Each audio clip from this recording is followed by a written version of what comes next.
Perhaps we might go ahead and get started on time. Hi, I'm Dr. Bill Schuman from the University of Washington. It's my pleasure to be the monitor for this session.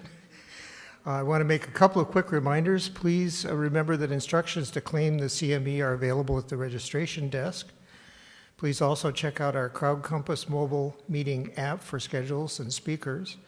Check out the exhibitors next door. I've already walked through there. There's a lot of good information there. And don't forget tonight the wine and cheese reception at 5:30 in the exhibit hall. It is my extreme pleasure to introduce our keynote speaker, Dr. Geraldine McGinty. Dr. McGinty did her training in Ireland at the University of Pittsburgh and at Mass General Hospital before getting an MBA at Columbia. She has very rapidly become an internationally recognized expert in imaging economics and an expert in payment models for imaging, and is an advisor to the CPT editorial panel. She currently is chair of the American College of Radiology Board of Chancellors and is on the faculty at Weill Cornell in New York, where she is Chief Strategy Officer and Chief Contracting Officer. She was recently voted radiology's most effective educator by the viewers of Aunt Minnie, and perhaps most importantly, she has over 7,000 followers regularly on Twitter. Her topic today is choosing wisely, mentors, sponsors, and your kitchen cabinet. Dr. McGinty. Thank you. Thanks very much. Thank you for that kind introduction. So these days I mostly speak on topics like how to make successful sense of the incredibly complex macro legislation or the application of machine learning to medical imaging. So this one was definitely a lot of fun to put together, and I hope it'll be a little respite from all of the serious science that I know that you're engaging in this couple of days. And I'm really incredibly honored to be here, and thank you for the opportunity to talk about this topic. So we'll start with some definitions. This is obviously from the dictionary: mentor, someone who teaches or gives help. A sponsor, somebody who assumes responsibility for another. But I actually prefer this. Carolyn Meltzer, who many of you know and who is definitely a mentor for me, was speaking at MGH recently. A mentor teaches you how the game is played. A sponsor gets you in the game. And I think there are important differences. The point that I'd like you to take away with is this is like everything we do. Diversity is important, diversifying your portfolio of mentors, sponsors, and advisors, and most importantly, I think, building your network. But before I go on to some of the personal journey that I think we all go through and should all go through, I do want to talk about some of the really important tasks that are ahead of us as professional societies in really being institutional mentors and organizational mentors for our profession. As we seek, and as Susan Asher said as I got here, as we seek to more effectively reflect the patients we serve, we do, I believe, have a strong obligation to open doors and make participation in our profession and in our societies welcoming and as easy as possible. I'm very proud of this program that we've now sponsored 2 years running, and huge credit to Kasia Matsura in the audience for making this a reality at the ACR. And this is a program that actually came from the orthopedics community, and with the recognition that we need to catch medical students early. We're all fighting over them right in first year. So what we do is we sponsor medical students in between their first and second years in that summer. They spend a summer at an academic program, but they begin a relationship that takes them through the rest of medical school, takes them through board exams and interviews. And we really hope we'll see not just more of these medical students choosing radiology, but obviously even those who don't choose radiology recognizing the value of what we do. And as I say, we've now sponsored 2 cohorts of 5. Ramsey was in our first cohort. But I will certainly put it out to you here at the Society of Body CT and MR that we have the infrastructure now. We're always happy to add more candidates if other societies are interested in sponsoring them. I think the other point about making our professional societies welcome is what we can do at meetings like this.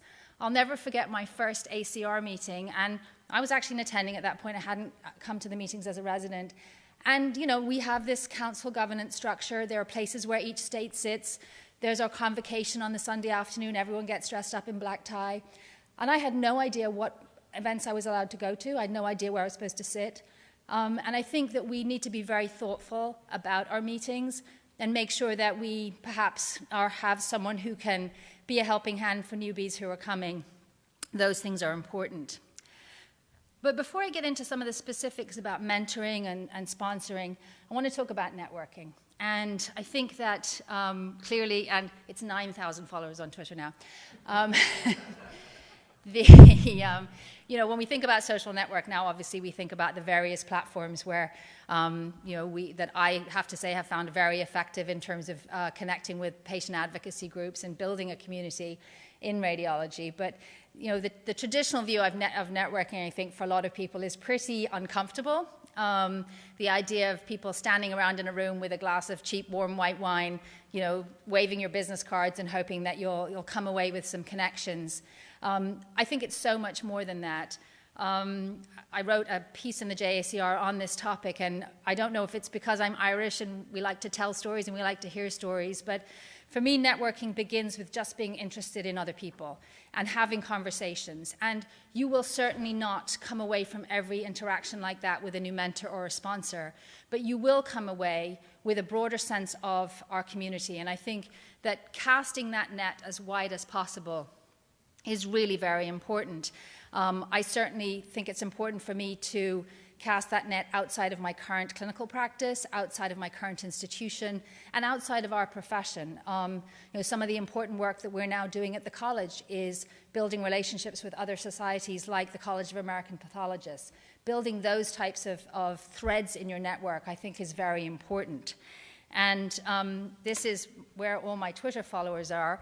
And again, I think that casting this as wide as possible is important, but also recognizing the opportunities in your own institution. And I would certainly address this to any trainees or junior faculty in the room. What you'll find is that people in your institution, especially senior people, are incredibly generous with their time.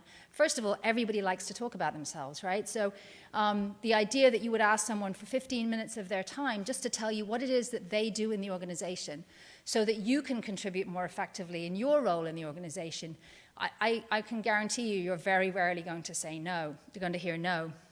And building that network in your institution not only potentially puts you into an effective mentee position, but it also allows you to be a better mentor. Because you may have remembered this story from the Obama White House. And this was that some of the women in the White House felt that they just weren't getting listened to. They would put out a good idea and would just not get traction, or perhaps one of their male colleagues would say it later and get credit. So they started a very thoughtful approach to amplifying each other's ideas, and this sort of shine theory, that they would recognize publicly the person who had the idea. And what I do is, if one of my colleagues, I don't know if James Gruden is here, he's one of our body imaging leaders at Cornell, when I heard that James had been appointed chair of the Body Imaging Economics Committee for the college, I sent him a congratulatory email, but I also copied my boss. And my boss is great, and he really recognizes talent and supports it, but he's busy. So this is a way for me to remind him, this is somebody in your organization who's doing good work.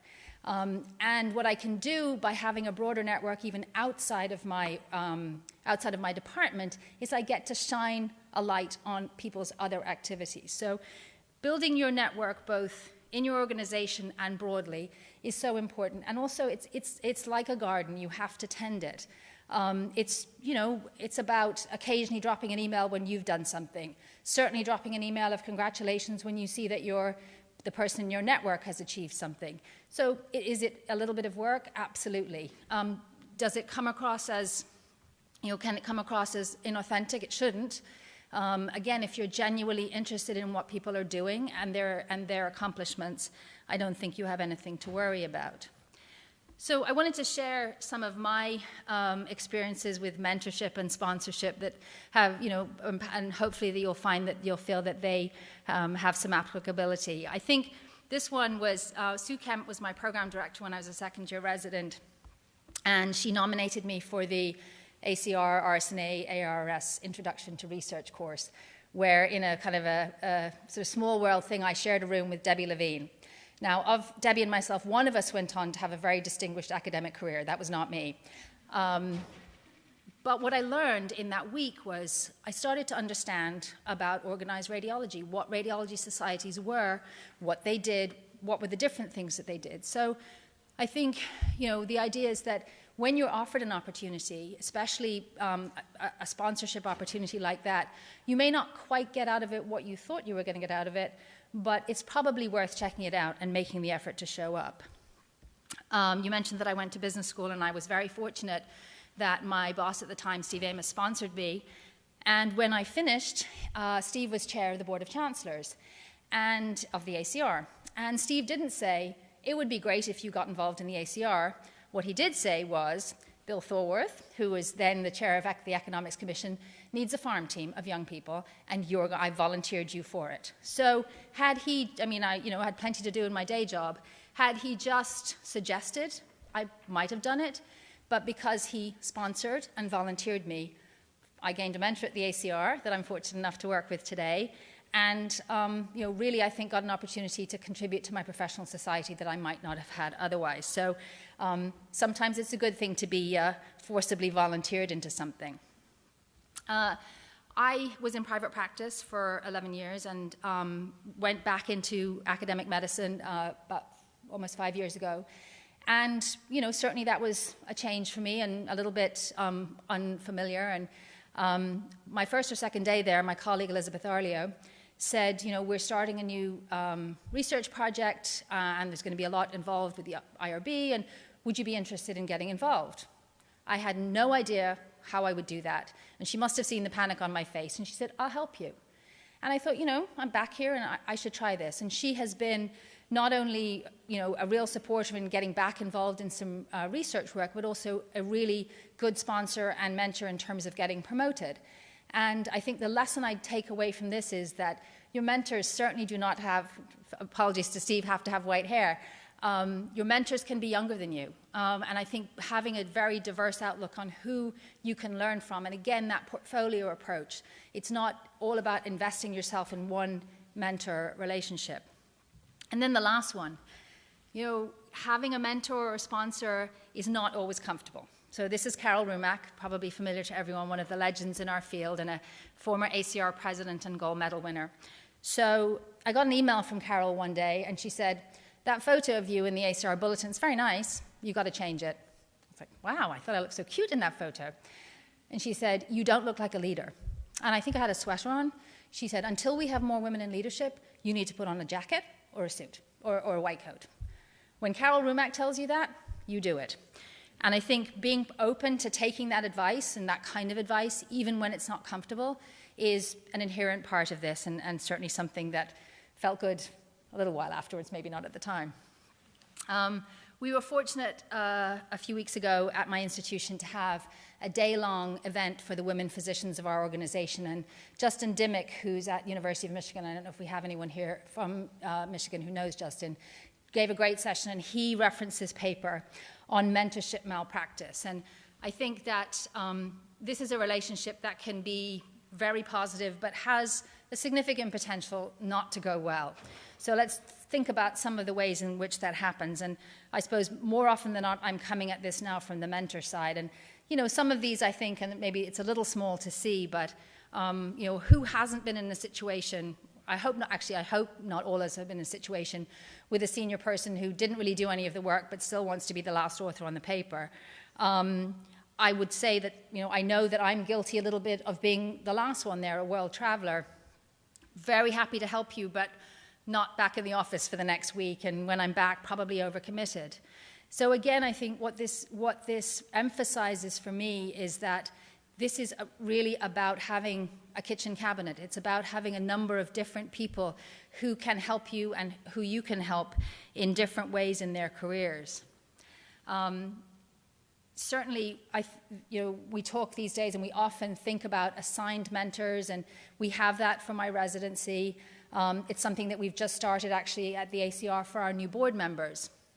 There's definitely evidence out there that shows if you provide new board members with a mentor, they tend to get up to speed and they're able to contribute more effectively, more quickly. And given that we have rotations, that's important. But I think there's no doubt that it's the best thing is to have somebody who really just loves what they do, loves the idea of moving people's careers forward and making, making them more successful. And I certainly feel that way myself. In terms of what you bring to the mentoring relationship as a mentee, I think it's important to bring yourself. I do often see people who come and they just want to get involved in the ACR, or they understand that they need to get a mentor, so they've identified you. It is much, I think, more effective if somebody comes to you and says, these are the things I like doing, these are the things I feel like I'm good at. I would much rather refer you on to a colleague who can put you on a project than find you doing something for me that you're not really interested in or that you don't really feel is worthwhile for you. And I do think, again, to go back to what I said about maintaining the network, I'm a big fan of the handwritten thank you note. And maybe that's a little old-fashioned of me, but let's transpose that into how we tend to communicate these days. When somebody has made an introduction for you, it is really important that you loop back and you thank them after you've met the person to whom they've introduced you. Does everybody do that? No. Is that, if someone doesn't do that, is it going to stop most of us from wanting to continue to help them? No. But is the person who made that extra effort the person that you'll remember when you have a really nice opportunity to give out? Absolutely. So again, that sort of care and feeding of your network and your mentoring relationships, I think, is really important. In the article I wrote on this topic, I said that friends are not mentors and that the two should be completely separate relationships. And I probably was a little bit dogmatic about that, but Catherine Crocker is a scientist at Columbia, and she's a mentee, actually, of my husband's. And he came home and said that they were talking about this notion of frienters and frientees. I will say that, like many of us, I have many wonderful friends in the profession. But I do think that in terms of the trainee, the typical sort of trainee and faculty relationship, it feels much cleaner and easier to me if that's a professional relationship. And I think that while we learn a lot from our friends, some of the formality that I think can really help these relationships grow into significant professional success are most easily preserved if you keep that professional. And I recognize that there may be plenty of people who disagree with me on that topic. This is actually hot off the press from Reid Omery's Twitter feed this morning. Because again, to sort of go back to, where does this go wrong? And some of it clearly is some of those personality types that I showed you in Justin's article. People who are very possessive of their mentors, people who hijack the project, people who can't really get a project finished but won't let the mentee go on to anything else. And likewise on the other side, people who overcommit and don't deliver, or people who you nominate for a sponsorship opportunity and who show up and who behave badly. And I will say it's always a risk when you send people on to do something. And yes, you do kind of cross your fingers a little bit. But I love this sort of between what happens to take you from being a mentor to a tormentor. And this is a difficult topic, and I'm not going to spend too much time on it. But what I said in the article is, if there's ever any suggestion that your mentor or sponsor wants anything more from you than a note of thanks and perhaps a contribution to the overall profession, then you need to walk away. There are way too many people in this profession who are anxious to help and entirely professionally motivated, that no trainee should ever have. There is no quid pro quo on this. And unfortunately, it is probably something that people in this room have dealt with, and it is, again, an obligation that we have as a professional community to ensure that we make sure that this does not happen. And it is just, it's heartbreaking to think that anybody's career might be stymied by this kind of behavior. I want to talk a little bit about imposter syndrome. I would have thought that at this point in my career that I wouldn't necessarily suffer from it too much.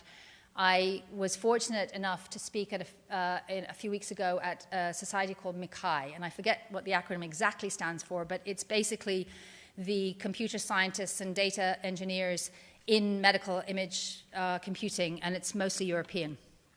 My talk for them was about the application of medical machine learning to medical imaging, and really the need to solve the difficult clinical problems and the need to build an ecosystem. And I got to their meeting and I walked through the poster session and I realized I understood about one word in three. So I will say that imposter syndrome is very real and something that I think many of us still struggle with. But I think that in terms of how you should bring it to, or at least avoid it in a mentor-mentee or sponsor relationship, know that when your mentor has suggested that you do something or that your sponsor has volunteered you for something, that it is because they believe that you can do it. And as I said, sometimes you feel like you're taking a little bit of a chance, but they have decided you can do it. This quote I liked, and these are actually just two travel writers. Pilar Guzman is the editor of Condé Nast Traveler. I liked this notion. She gave me opportunities that played to my strengths, not my position. And let's go back to what I said about networking. This is why having your wide network is so important, because one of the things that I'm realizing as I populate committees or think about panels is that it is way too easy just to pick the people that are in front of you. So by expanding the number of people that are theoretically in front of you or electronically in front of you that you know that have interacted with you on a particular topic, you are much more likely to be able to expand their opportunities to participate. So what I would say to you is, you talked about the wine and cheese reception tonight. One of the things we're going to start doing at the college going forward is we're implementing what we're calling a +1 strategy, so that those of us who know everybody in the room and who are quite comfortable going up to anybody and speaking with them will bring with us as our +1 somebody who perhaps is at the meeting for the first time, somebody who doesn't know everybody. And the ability to work that room with somebody who's senior enables that person to start building their network. So never miss an opportunity when, and I'm looking around the room, we have people of various ages, but especially I would challenge the senior leaders in the room. Remember what it felt, your first meeting when you didn't know anybody, and do your best to reach out to somebody who maybe is standing at the corner, and make sure that they meet people. I think this is part of what we do at these meetings. We often ask ourselves these days, why do we come together physically like this? Why do we have to be in the same room when we have such exceptional technology to share information? And this is how we build our community. This is how we advance our profession. So again, I would say really please make the most of these opportunities, and remember that there are people at the side of the room who are here for the first time and not that comfortable. So I will just sum up by saying that I have been incredibly fortunate in the people who have believed in me. Whether it was coming to the US, I just spent Friday at the University of Pittsburgh where I did my residency, and coming as an international medical graduate and being given the chance to train at this incredible program, or whether it was Steve Amos taking me on as a brand new fellowship graduate to open an imaging center for him and sending me to business school, or whether it was Bill Thorworth bringing me onto the team at the CPT editorial panel and really being a mentor and helping me navigate that incredibly complex world of payment policy. And the ACR, when I started doing a couple of activities around quality that didn't really interest me that much, certainly hoped that I did my best to show up and contribute, but that wasn't really my passion, and kept giving me opportunities until I found myself in that intersection between care delivery and payment policy, which is something that I was really passionate about.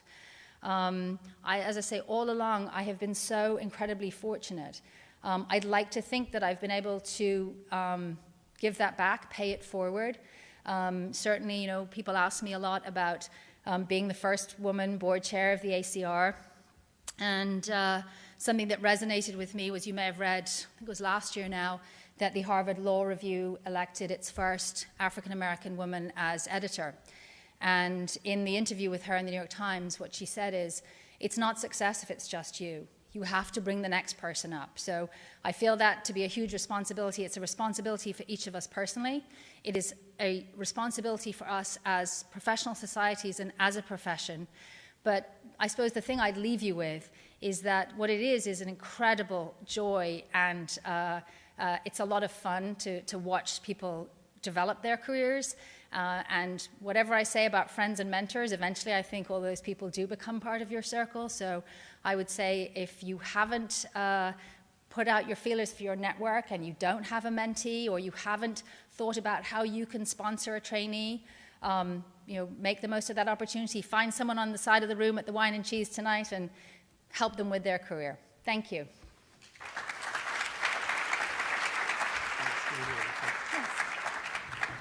Thank you very much for that absolutely moving and delightful talk. I'd like to present you with this very small token of our appreciation here at SCBT-MR, which is a plaque that says SCBT-MR, Geraldine McGinty, Keynote Speaker, 2018 Annual Meeting.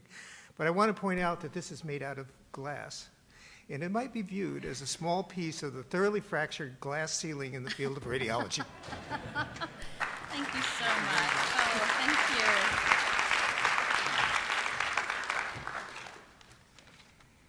Now I'd like to introduce Dr. Eric Paulson, who is going to lead our next very interesting panel.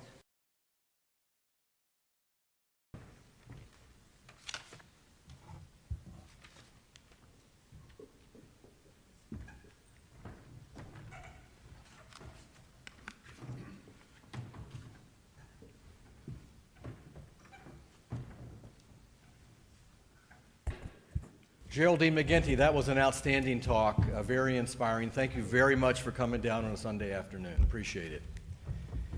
My name is Eric Paulson. I'm the chair of radiology at Duke University Medical Center, and I'm delighted to have been asked by Susan Asher and the Society to put together this session. And this session is entitled From the Corner Office. And those of us who work with people or who manage individuals or supervise people, occasionally things bubble up. Things and situations bubble up into your office or onto your desk or onto your desktop, which is the case for this session. And we'd like to spend 30 minutes, we could spend more, but we'd like to spend 30 minutes going through some sessions that have bubbled up over the last few years that are based on. I'm going to put a scenario to each of these experts and let them talk about it for a few minutes. First scenario will go to Reggie Munden. Reggie is the chair of radiology at Wake Forest University in Winston-Salem. Second scenario will go to Jay Bronner. Jay is the president and chief medical officer of RAD Partners, one of the largest, if not the largest, private practice radiology organization in this country. Scenario 3 will go to Dr. Reed Dunnick, emeritus chair, longtime chair at the University of Michigan. And the fourth scenario will go to Judy Yee, who is a relatively new chair, 1 year in at Montefiore, Albert Einstein. Reggie Munden, and it's an email from a senior faculty member. It reads like this: Dear Reggie, you know I love this place and I don't like to complain. However, after 21 years, I'm exhausted. Volumes are increasing, expectations for service and quality are high, and referring docs don't come down to radiology anymore. I'm not sure I'm making an impact on patient care. Do you have any thoughts for me? Yeah, so the first thing I often say is, had I known what being a department chair was like, I would not have slept through all those psychiatry classes in medical school. But I think this case, we've all seen this. Some of you may have lived this case. Each case of burnout is specific and to the individual in the scenarios. Each one has certain elements. There's physical, emotional exhaustion, there's cynicism, detachment, feelings of isolation or feelings of not being contributing or ineffective.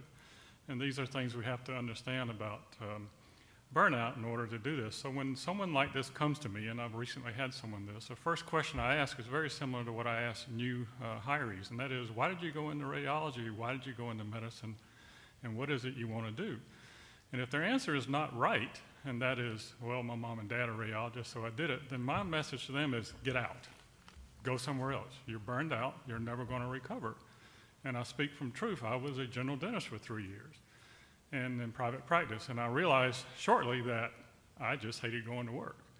So continuing to go to work is never going to, I can't help you. No one can help you. That's your own isolation. So you have to make sure that you're doing what you like to do.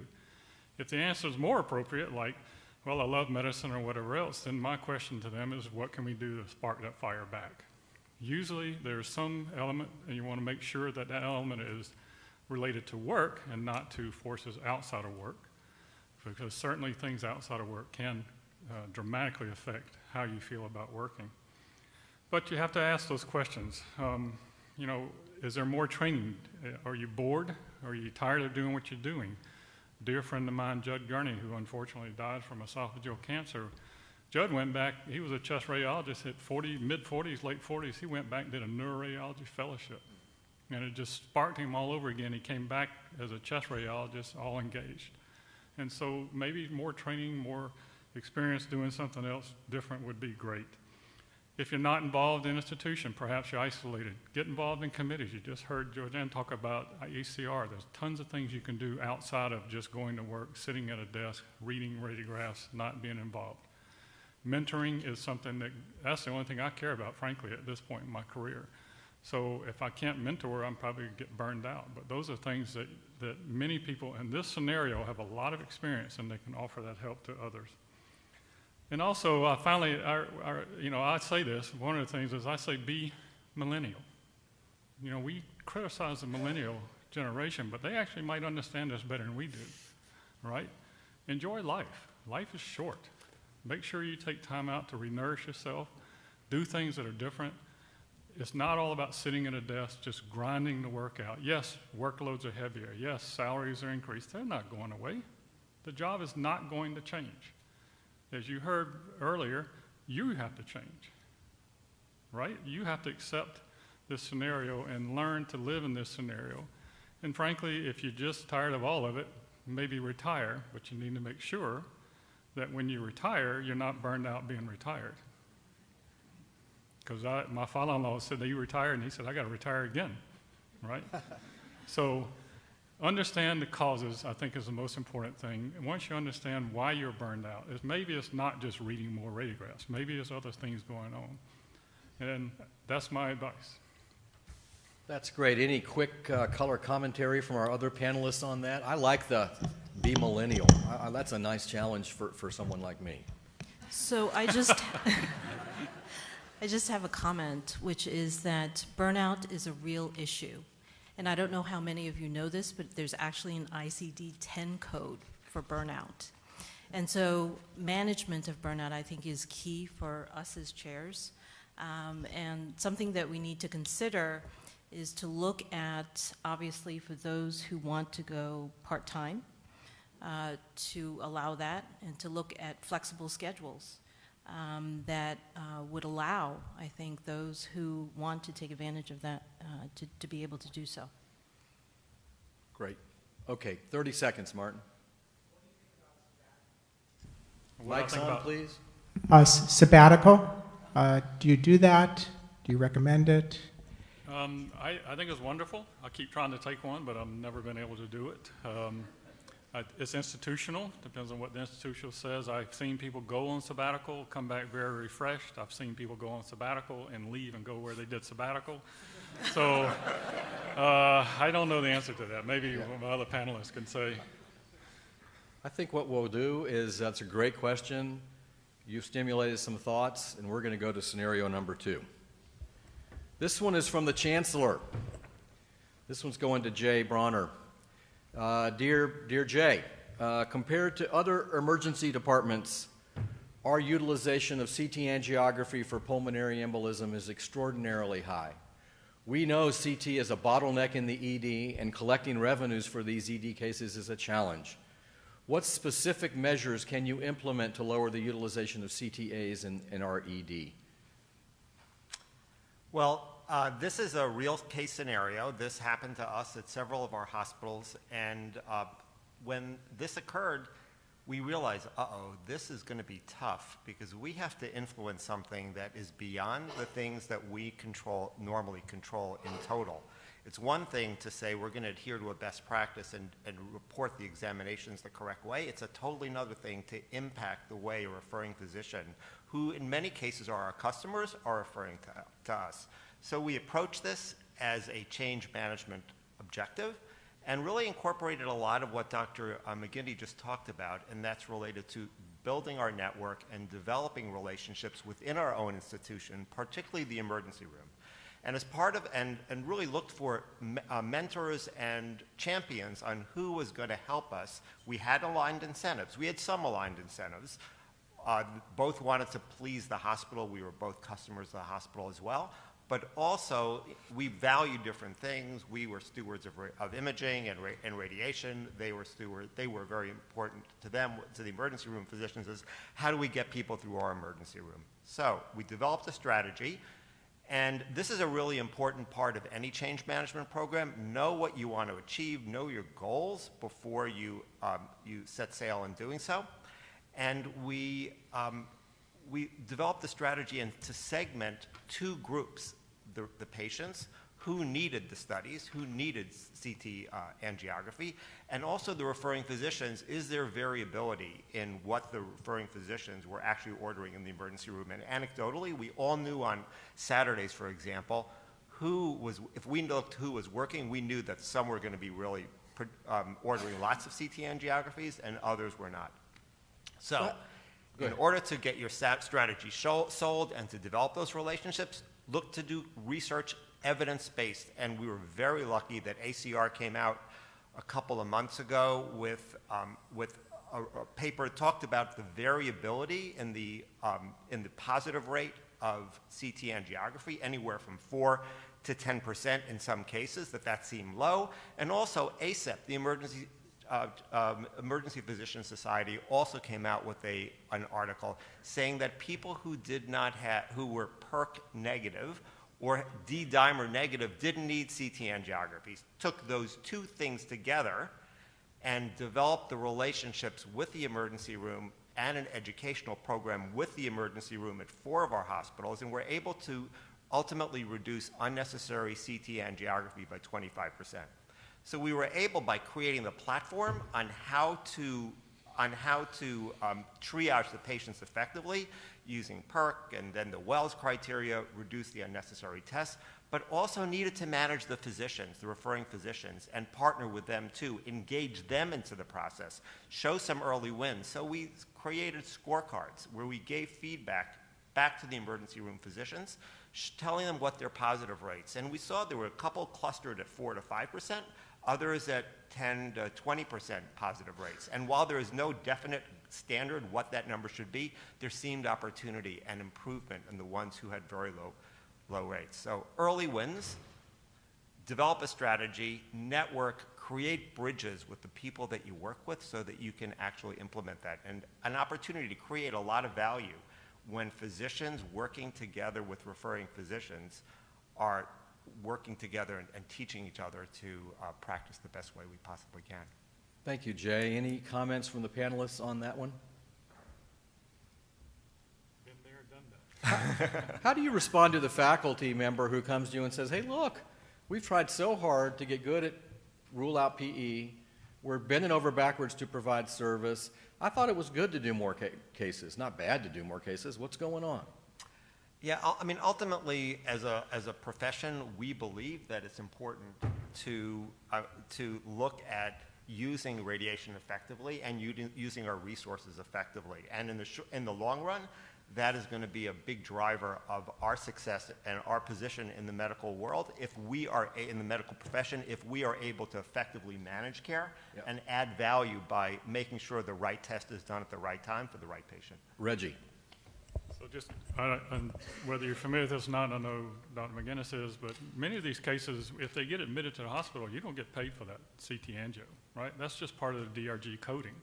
So when my last, prior to moving to Wake Forest, I was incentivized to decrease inpatient imaging. That was part of my bonus. And I think all of you will start seeing this as hospital systems have to deal with this. You're going to see more and more controlling utilization than you are going to be fee-for-service utilization. So it's very important to understand this. Judy, then Reed. So just quickly, when we're faced with a situation like this, and it's not just for CTAs, for PEs, what we'll do is actually work with our private payers and trend the denial rates. Are they actually going up? And if they are, we'll look at the specific reasons why they are denying. Sometimes they've changed the rules and have not conveyed that to us. And then there are appeals that you can perform and the peer-to-peer that you can do to recapture some of that funding. But I think a good place to start is to look at the payer denial rates. Last comment, Dr. Dunnick. Well, the megatrend is for departments to be less independent and more part of a big hospital system. And as such, we need to work with the hospital to make them as successful as possible. We want them to have the resources to be able to pay our faculty reasonable salaries, to get the type of equipment that we expect and would like to work with, and to have the support people to help us do all of this.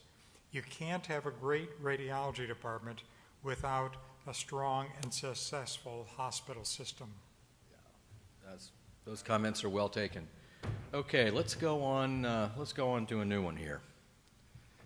This one's going to Dr. Dunnick, and this is from a junior faculty member. It goes like this.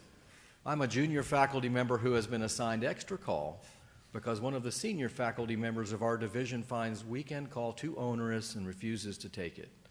Apparently, the division chief has agreed and excused him from call. My husband works full-time, and we have 2 small children and who need our attention, especially on the weekends. Can you help me? Well, thank you, Eric. Well, this is a problem that really should have been prevented rather than solved. As if this goes any higher, if it goes to the dean, HR, lawyer, the first question is going to be, what is your department policy on this? Well, we can't be so thoughtful that we can always have a policy before the problem arises, so sometimes we do get it this way. I'm also a little disappointed in the section chief.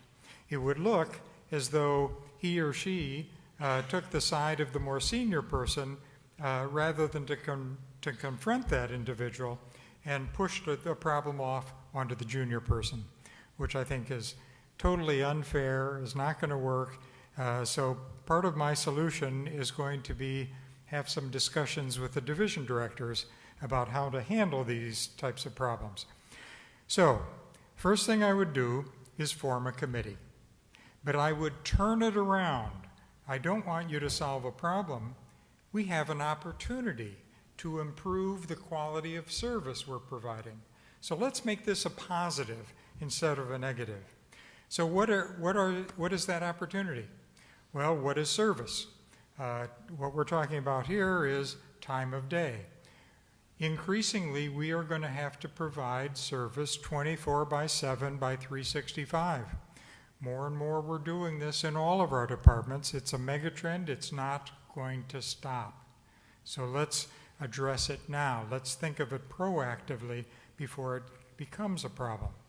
I'd include committee members from all parts of the department, and I would think about including some of our referring physicians as well to be part of that committee, because in many ways, those are the people we're trying to satisfy. Another issue is what degree of subspecialty expertise is needed. What degree is needed during the day? Is it different at night, or is it really the same? We need to talk about that and come up with a solution. Now, many times, time and money become part of the solution. And I think this is a spectrum here that we might be willing to deal with. So how do we compensate people if they don't want to take call? Is there an opt-out mechanism? How much does that cost? Obviously, call must be covered one way or the other. We have used an internal moonlighting system, and that's really worked quite well in that the people who feel that they need more money for whatever reason tend to be younger with more children. They can do additional work for additional pay, and then people who feel they don't need, where time is more valuable to them, can do just the opposite. But these have to be thoughtfully constructed, and getting input from all segments of the department, I think, is very important. The last thing that this one brings up, of course, is, shall I say, ability. And what I'm talking about there is the balance between professional lives and personal commitments. I'm also talking about illness and aging. There are different physical abilities. We have one faculty in the department who's paraplegic. A lot harder for him to be on call than someone who isn't. And so there are many factors that have to come into play. So this needs to be a thoughtful discussion with input from many people, transparent, and done before the problem arises. I can tell you have dealt with these sorts of things. I think I will say this. A committee is a formal way to, I think, shop changes or shop situations with the stakeholders. And whether that's in a committee or whether that's telephone calls to the involved individual, getting that broader input on these sorts of situations, I think, is critical. Otherwise, you step in it as you move forward. Comments from the panelists here? We, in our practice, we have many different practices addressing this issues very different ways. We're one practice, but they're very locally led. And the wide spectrum is anywhere from we don't do that at all, everyone does it the same, to ones where they assign value units to working weekends and assign that different number of units to working during the day. The key thing is these are all determined in a very transparent way and related to the local culture, because the culture in one place can be very, very different than the culture in the other, and it has to work in the one place. It doesn't, the same model does not have to work across the country or across the institution. So the local decision, but transparency is critical, we found. Yeah. Anybody else? Okay, all righty. Yeah, one quick comment. Yeah, I think that's an important one on the call side.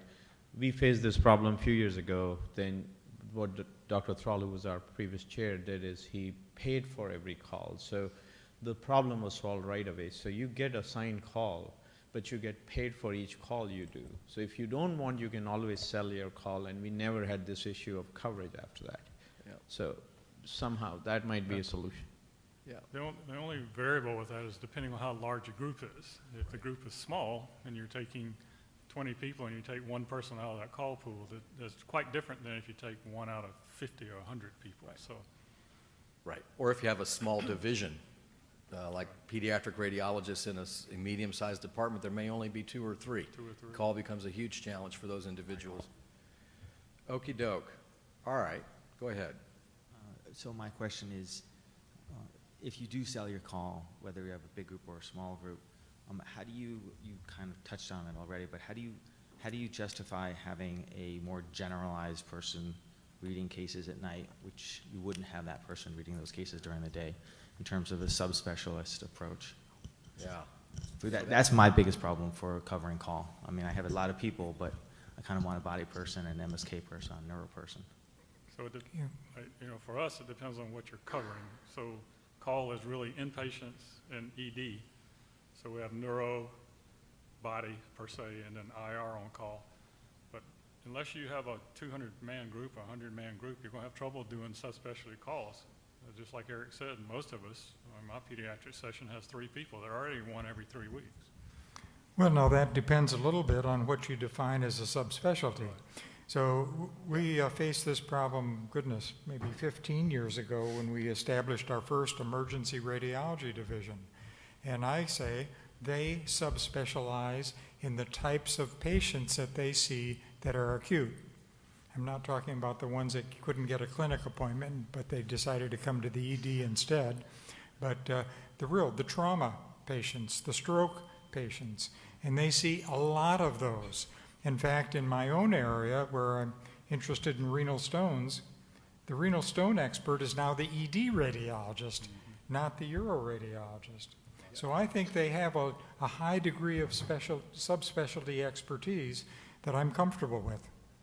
Okie doke. Thank you. I do think the transparency piece is important, and I think pushing it down to the level of the partnership, because different groups, different partnerships, different divisions are going to have different approaches. Final scenario is this one. This is from a residency program director. It goes like this. Dear Judy, one of our senior residents came to me quite upset. She was very excited to begin a research project with one of our new faculty members. The difficult situation is that he insists on meeting her after work hours, has sent her some texts of a personal nature, and rumor has it he invited her to dinner. Other residents have commented on this. She says she values him as a mentor but has no interest in any sort of other personal relationship. Given everything in the media, I think we need to do something. Do you have any thoughts on this? Boy, do I have thoughts. Okay, so I think in the current climate of the Me Too and the Time's Up movements, there is such heightened awareness and sensitivity to harassment and sexism. Given that, I think that organizations can do a lot more to assure that we have safe and inclusive environments for everybody. In a situation like this, I think that there has to be an evaluation of the incidents, and there are some departments who are fortunate to have a senior leader in the department who has specific training to deal with situations like this. If you don't have somebody who's trained to do an evaluation for you and to work on this, then you would work with your HR. And HR, they should have trained individuals to evaluate. If it has been determined that there is harassment, then obviously you would select a different mentor. But it goes deeper than this, right? It goes much deeper than this. I think that organizations often look at harassment, and there are harassments of many different types. I mean, how many of you have done the electronic annual module on harassment? Have attended an interactive workshop on harassment? Does it actually work? Because we know that harassment still occurs. So I would say it has limited effectiveness, right? So we need a deeper means of how to deal with situations like this, and I think that it has to start from the senior-most leaders of an organization. And for us, that would mean the dean of the medical school, the president of the health system. They have to be fully supportive of anti-harassment policies. There has to be consequence when the policy is violated, and it has to be public.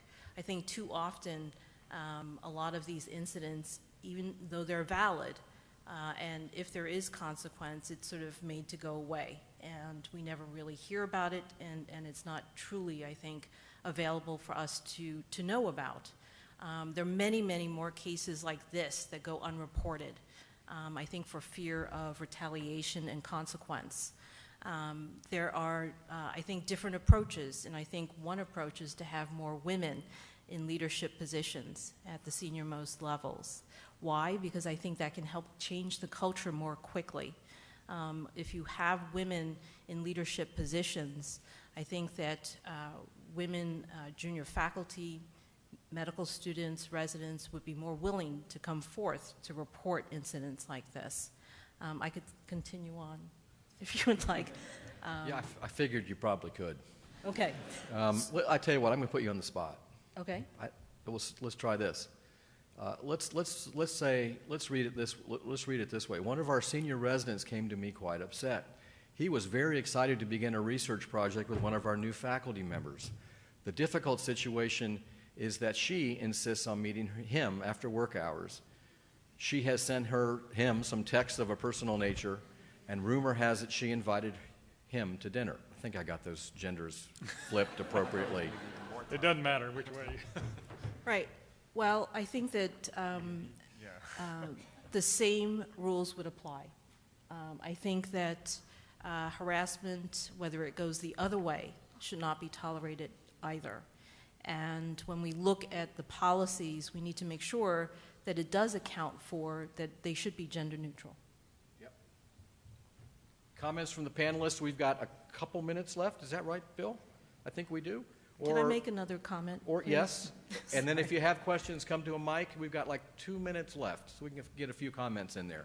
I just have another comment, which is that, you know, we also have to consider unintended consequences of situations when we deal with things like this, which is, you know, we need to make sure that we have senior male leaders and mentors available to junior female trainees who need them. And because there is such attention to issues like this, I have seen situations where senior male mentors do not necessarily want to take on junior women to mentor for fear of being put in a situation where they may have an alleged incident. So I think that you know, as we move through this, we really need to take a look at the unintended consequences as well. Yeah, we've had a counter current just like that at our institution, and it's an issue. I would just add, I think, just one comment. You know, every leader thinks they're a great leader.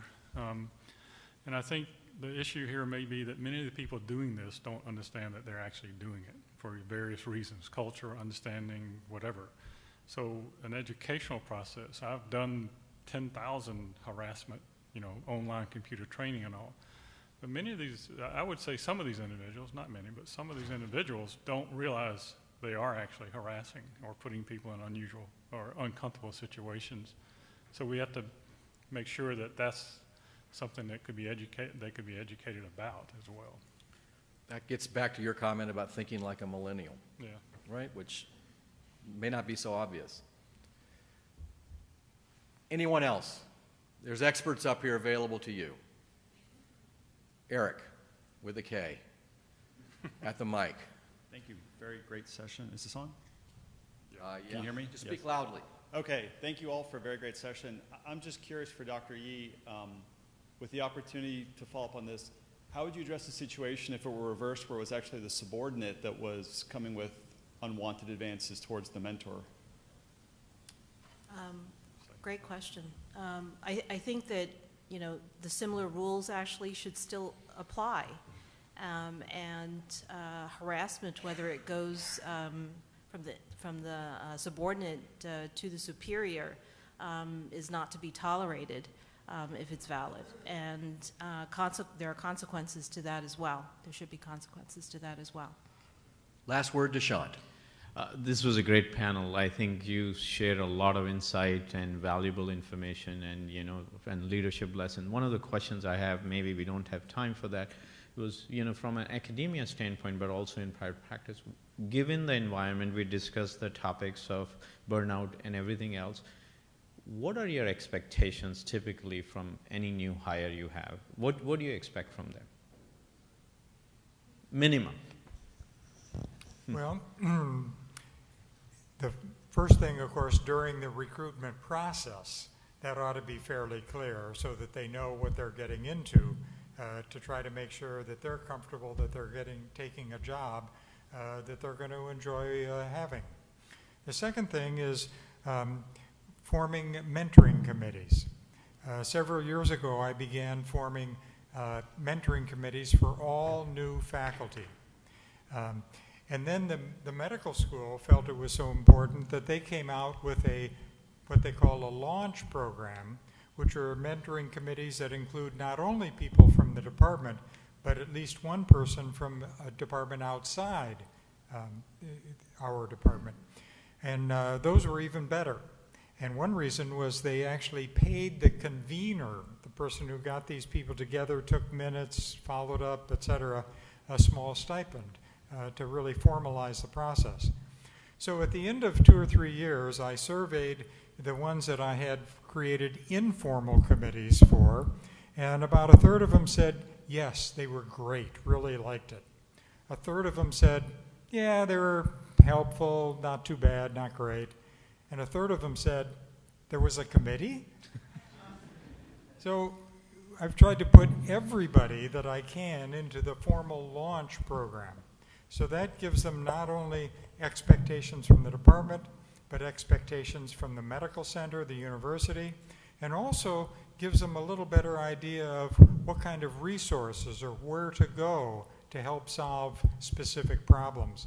And it brings in expertise beyond the department.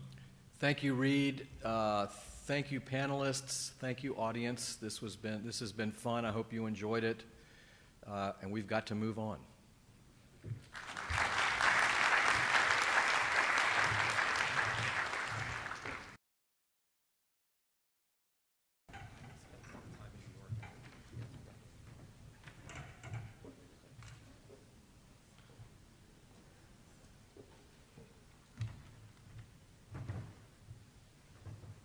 Eric, I think you took my program.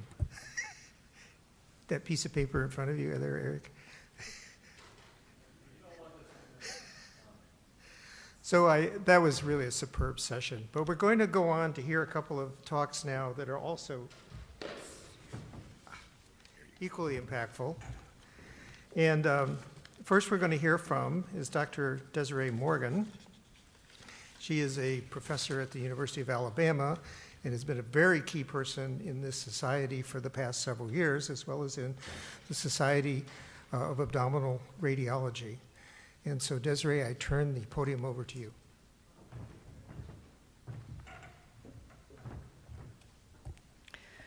Thanks, Bill. I'd also like to thank the SCBT-MR board for trusting me with this title. I think I was having, Reggie, a millennial moment when I submitted it. But I'm going to talk to you about multi-generational workforces and why I think that they're equivalent to an incredible pot de crème. So these are my disclosures.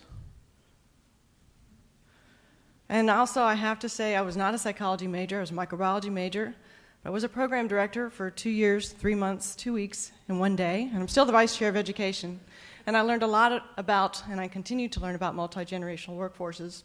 I learn about them in work in the medical field and also in business through a program I went through for women's leadership last year. So, if you're not familiar with the classic recipe for pot de crème, here's the one from Julia Child. You take heavy cream, orange zest, instant coffee, eggs, and you bring them to a simmer, then you take them off the stove, steep them for 5 minutes. Is this the first that there's a recipe at this meeting? Then you cream some egg yolks and sugar. You whisk them until they're pale, not a second before, and you slowly stir in the cream. You then put that through a sieve, and then you add your chocolate and your vanilla extract. You mix them together, you put them in a water bath, you bake them for 25 minutes, you take them out to cool them, and then you can put them in the refrigerator before you serve them.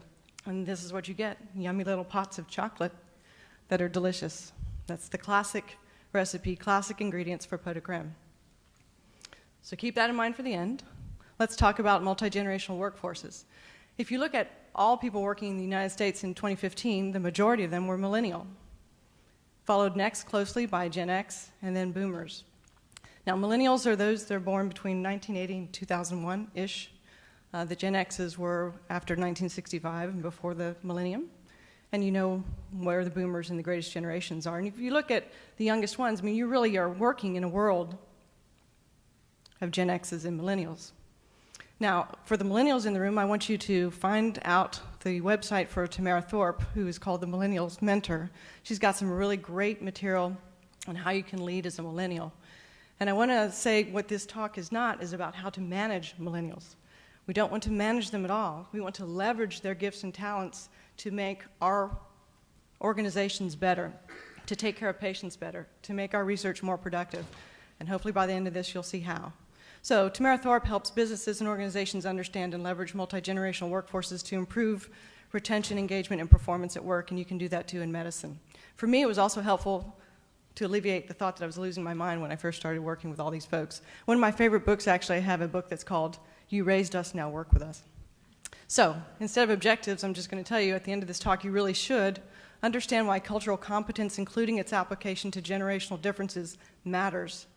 I want you to reflect on your own conscious or unconscious biases about age. And after this talk, really consider letting a millennial mentor you. So let's back up and talk about a definition or description of culture. Culture is learned and shared values, beliefs, behaviors of a group of interacting people. And it may include patterns in our use of language, our communication styles, our nonverbal behaviors, our values, and how we work with conflict. There are also generational effects which contribute to culture. And what do I mean by this? Well, generational effects may be those of your individual life cycle. Are you young, not yet married? Are you married with children that are elementary age? Are you grandparent, etc.?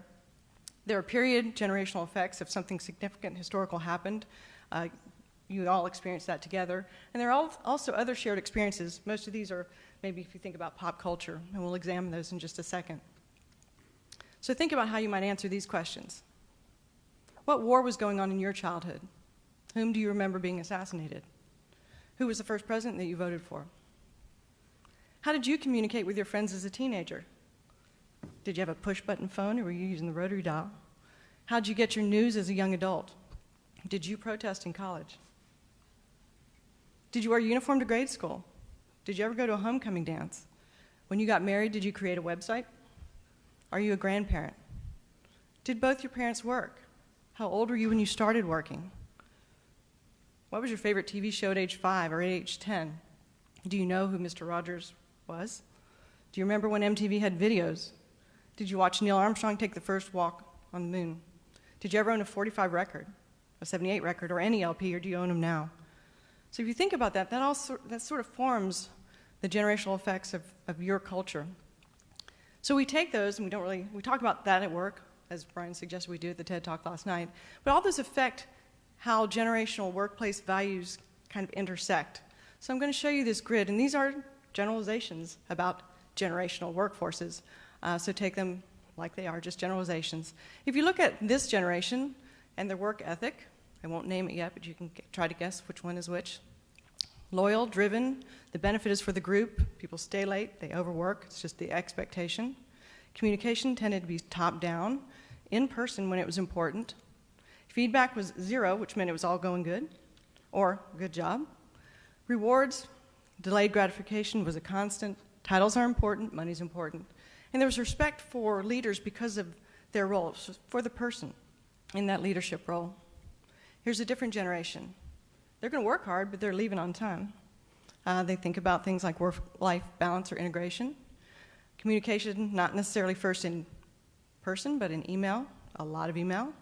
There's also equal discourse across positions, so not so much top-down or pyramidal. Feedback is a great need.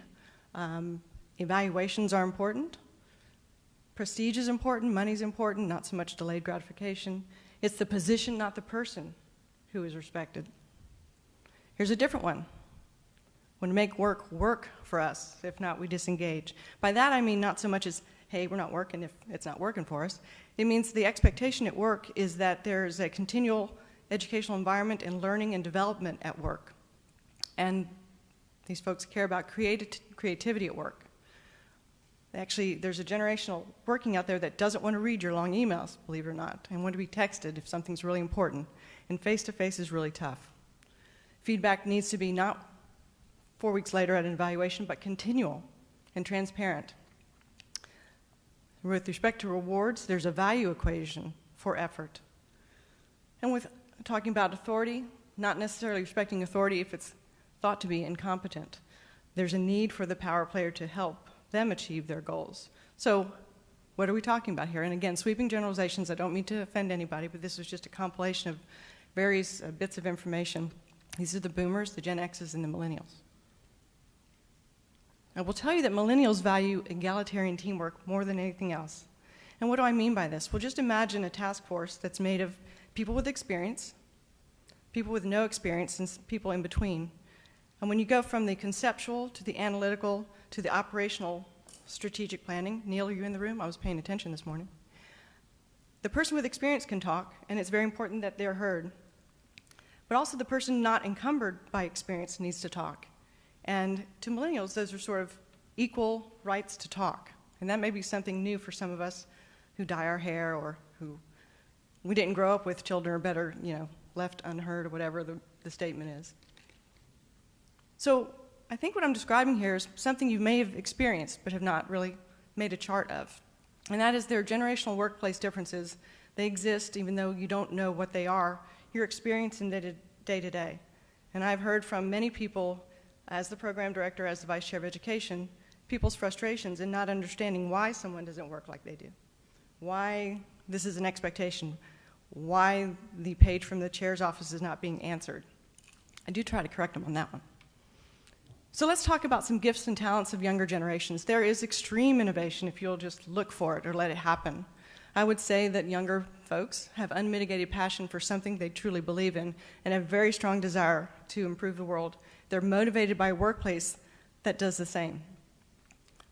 Definitely younger people solve problems differently. They're very team-oriented and very accepting of others and of listening to all aspects. And people, we all know that the Gen X and millennials are digital natives for sure. But think about, that's just general talking about business. Think about what it means for radiology. And let's talk about, I've titled this slide Limitations. I'm not being judgmental on whose limitations they are, but let's just think about them. Your learners are different than you, and they will never do it like you did. The sooner people accept that and try to do things differently, I think the better. You could also just change this to your younger colleagues are different than you, and they will never do it like you did. And they outnumber you in the workforce. Okay? You might not be comfortable with teaching styles that fuse clinical content with social media or efforts to make education more experiential and interactive. I actually have an Instagram account. I receive tweets, but I'm not so good at tweeting out. I'm trying. Digital content has rapidly supplanted hard copy text. We all know this as preferred reference source. There are too many options for learning. This starts in medical school. There's not really a text that you can give people, so you may have books, but they're not really helpful for your learners.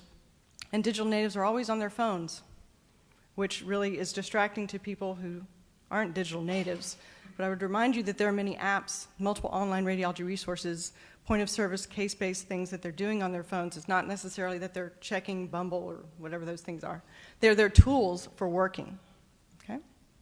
So what are you going to do about it? What can we do? There are some papers that started to address this in academic radiology and JACR, and I've just sort of pulled them in various parts. From an educational standpoint, I think you should try to use social media platforms to combine clinical content with social channels. I'm talking way beyond audience response.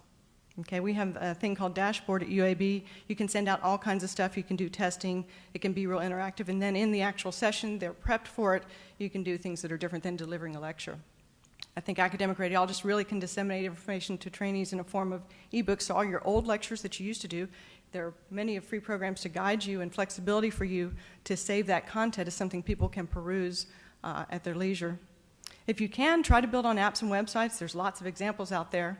You can even design web-based personalized learning plans as a program director. Sometimes we have to remediate people or design special programs. It's easy to do with the digital content, and that's something you can do for yourself or for your trainees. And I think there's a lot of flexibility with the web or tablet-based options. With respect to collaboration, get used to work communication beyond email. I hate to say it, but it's coming. Twitter, Instagram, just figure out how to harness it and use it. QR codes can be used for meeting attendance, for looking at compliance, for tracking things and having educational content on YouTubes, or for looking at your protocols. You can learn from millennials how to gain instantaneous access to a multitude of information. So when they're on their phones, ask them what they're doing and ask them to show you. Really, there's some incredible apps. And reconsider your staffing models. We're all going to have to do this. What about problem solving? Simulations are a big part of medical learning. I mean, back in the day, we learned on patients, right? And we do it a lot differently now. There's a lot of simulation starting in medical school and going on through training. Try to harness informatics of imaging utilization and case distribution into all aspects of radiology. What do I mean by that? Look at what you're doing in your practice with informatics and then change how you assign people. I think that's coming down the pike with a multi-generational workforce. That way everybody can get what they need. If you do part-time or you have different work lists, that can all be managed. And help them show you how to use AI by putting them on committees that are looking at how you're incorporating that into your practice. People really have different ways of thinking if you have multi-generational components on your committees and task forces, so try that out. All right, so where does this all come together with pot de creme? Well, I'm going to tell you. Here's how you make blender pot de creme. You take 6 ounces of chocolate chips, 60% chocolate is best, 2 eggs, a teaspoon of vanilla, 2 tablespoons of sugar, pinch of salt. You put them in a blender. Then you get a cup of skim milk. Ideally, you should heat it on medium to just boiling. I didn't have time for that, so I did it in a microwave. You pour the hot milk over the stuff in the blender, You blend it for a minute, you pour it into the little cups, and then you have blender pot de creme, which is just as good, if not better, because it's faster, than the classic recipe with the classic ingredients. So here's how I see it. This is how pot de creme and multi-generational workforce come together. The Gen X and Boomers are the biggest components, the classic things, the chocolate, the eggs, the greatest generation, maybe the salt and vanilla. The millennials are the hot milk. They're the hot milk that brings all this together now, that is going to change our workforce and make incredible pot de creme with us. And if you haven't gotten to them yet, please get used to them, because next is Gen Z. These folks are just graduating from high school, so they're entering college. And they're very different from millennials, and they will really turn our world around by the time they get to our workforce. So with that, I thank our guys who are on the cusp of Gen Z. I couldn't make it to our educational photographs, so this is our first year class, one of whom is going to make a talk here in the scientific session. I couldn't be there, so they photoshopped me in after they put their fake mustaches on for No Shave November early. So thank you for your attention, and I hope this was helpful.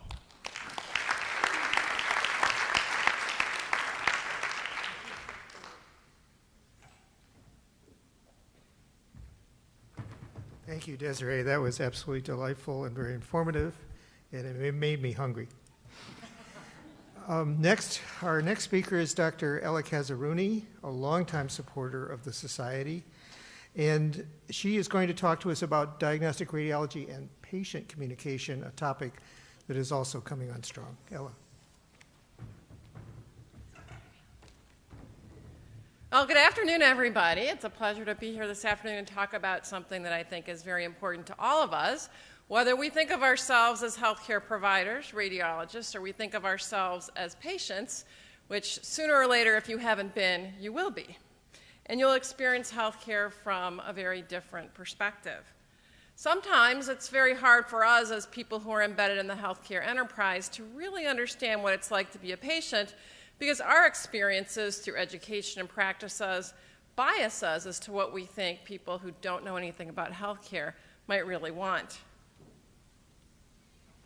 So I'm going to talk a little bit about the evolution of healthcare and wind myself around into a story about why communication is important in healthcare, and what we as radiologists and those we work with in radiology departments need to keep in mind. So if we think about a traditional radiology practice, there's lots of components to it. From the time somebody enters the gateway to radiology to the time that they get their result, or it might be acted on, and of course there's that thing called the bill that comes along afterwards. And traditionally, we have radiologists who focused on some of these aspects, but not all of them. So I'd like to start out by talking about, imagine you're a patient. And imagine you really don't know anything about healthcare. You didn't go to medical school, you don't teach radiology practice, you really don't know anything, and you don't have that favorite aunt or uncle who can help you navigate the healthcare system. And you're scared. You don't know what you have. You've got some sign or symptom that makes you think you have cancer, an aneurysm, dementia, Alzheimer's disease, and you're coming into a healthcare environment where you don't know what to expect. Maybe your friend or neighbor had a bad experience, a bad outcome, they died of a disease, and so you have all sorts of worries and concerns. And you have people depending on you, a family, which today, millennial, Gen Z terms, is defined as not only just your immediate biologic family, but the people you choose to represent you and come together with you around complex issues as your family. What would be your state of mind? What would be worrying you? What would you be thinking about? What would you do when you went to work tomorrow thinking you might have cancer? How might you perform? How might your kids do at school? It's much more complex than just the test itself when we think about what we do in radiology day to day. Studies in, studies out. In some ways, our workplace has become like a digital work list or video game. Think about sitting at a PACS workstation where you have lists and lists of cases that come in, and you're rewarded, or you feel rewarded by getting those cases off the lists. It becomes very depersonalized. And it contributes to things like burnout and lack of well-being in our workplace. But if you're in this situation, what would you want from healthcare? What would you want to know about what's happening to you in radiology? We suffer in healthcare in general, not just radiology, from a mismatch of what we perceive as quality versus what patients and their families perceive. And what we perceive as healthcare tends to be very outcome metric, operational metric based when we think about quality.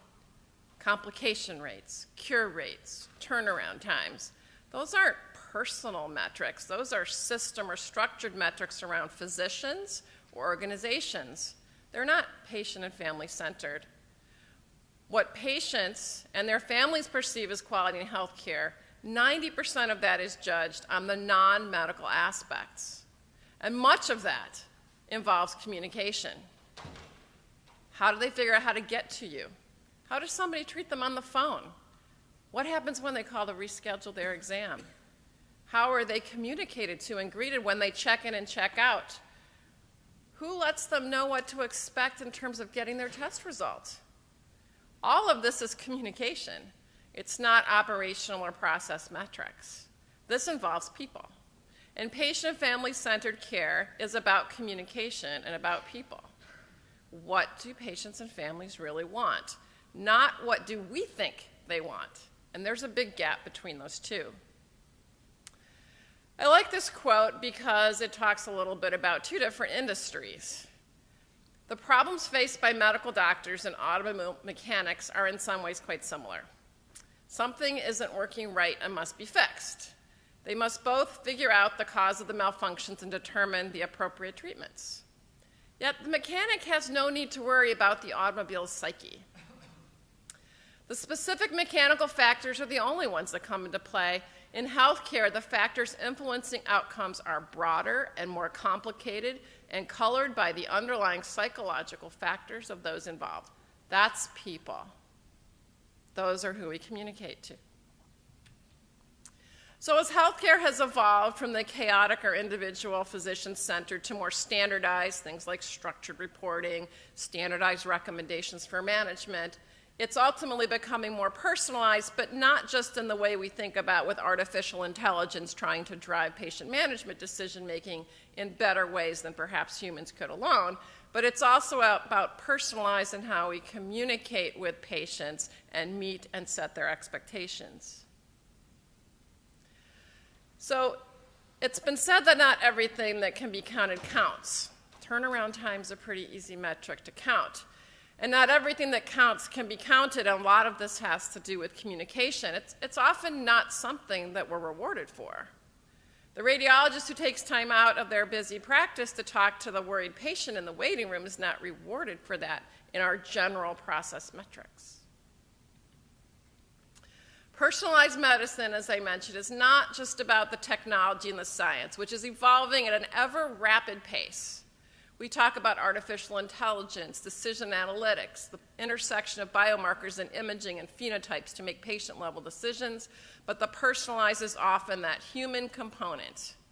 We see things like shared decision-making now be included in Medicare coverage decisions as requirements to get tests.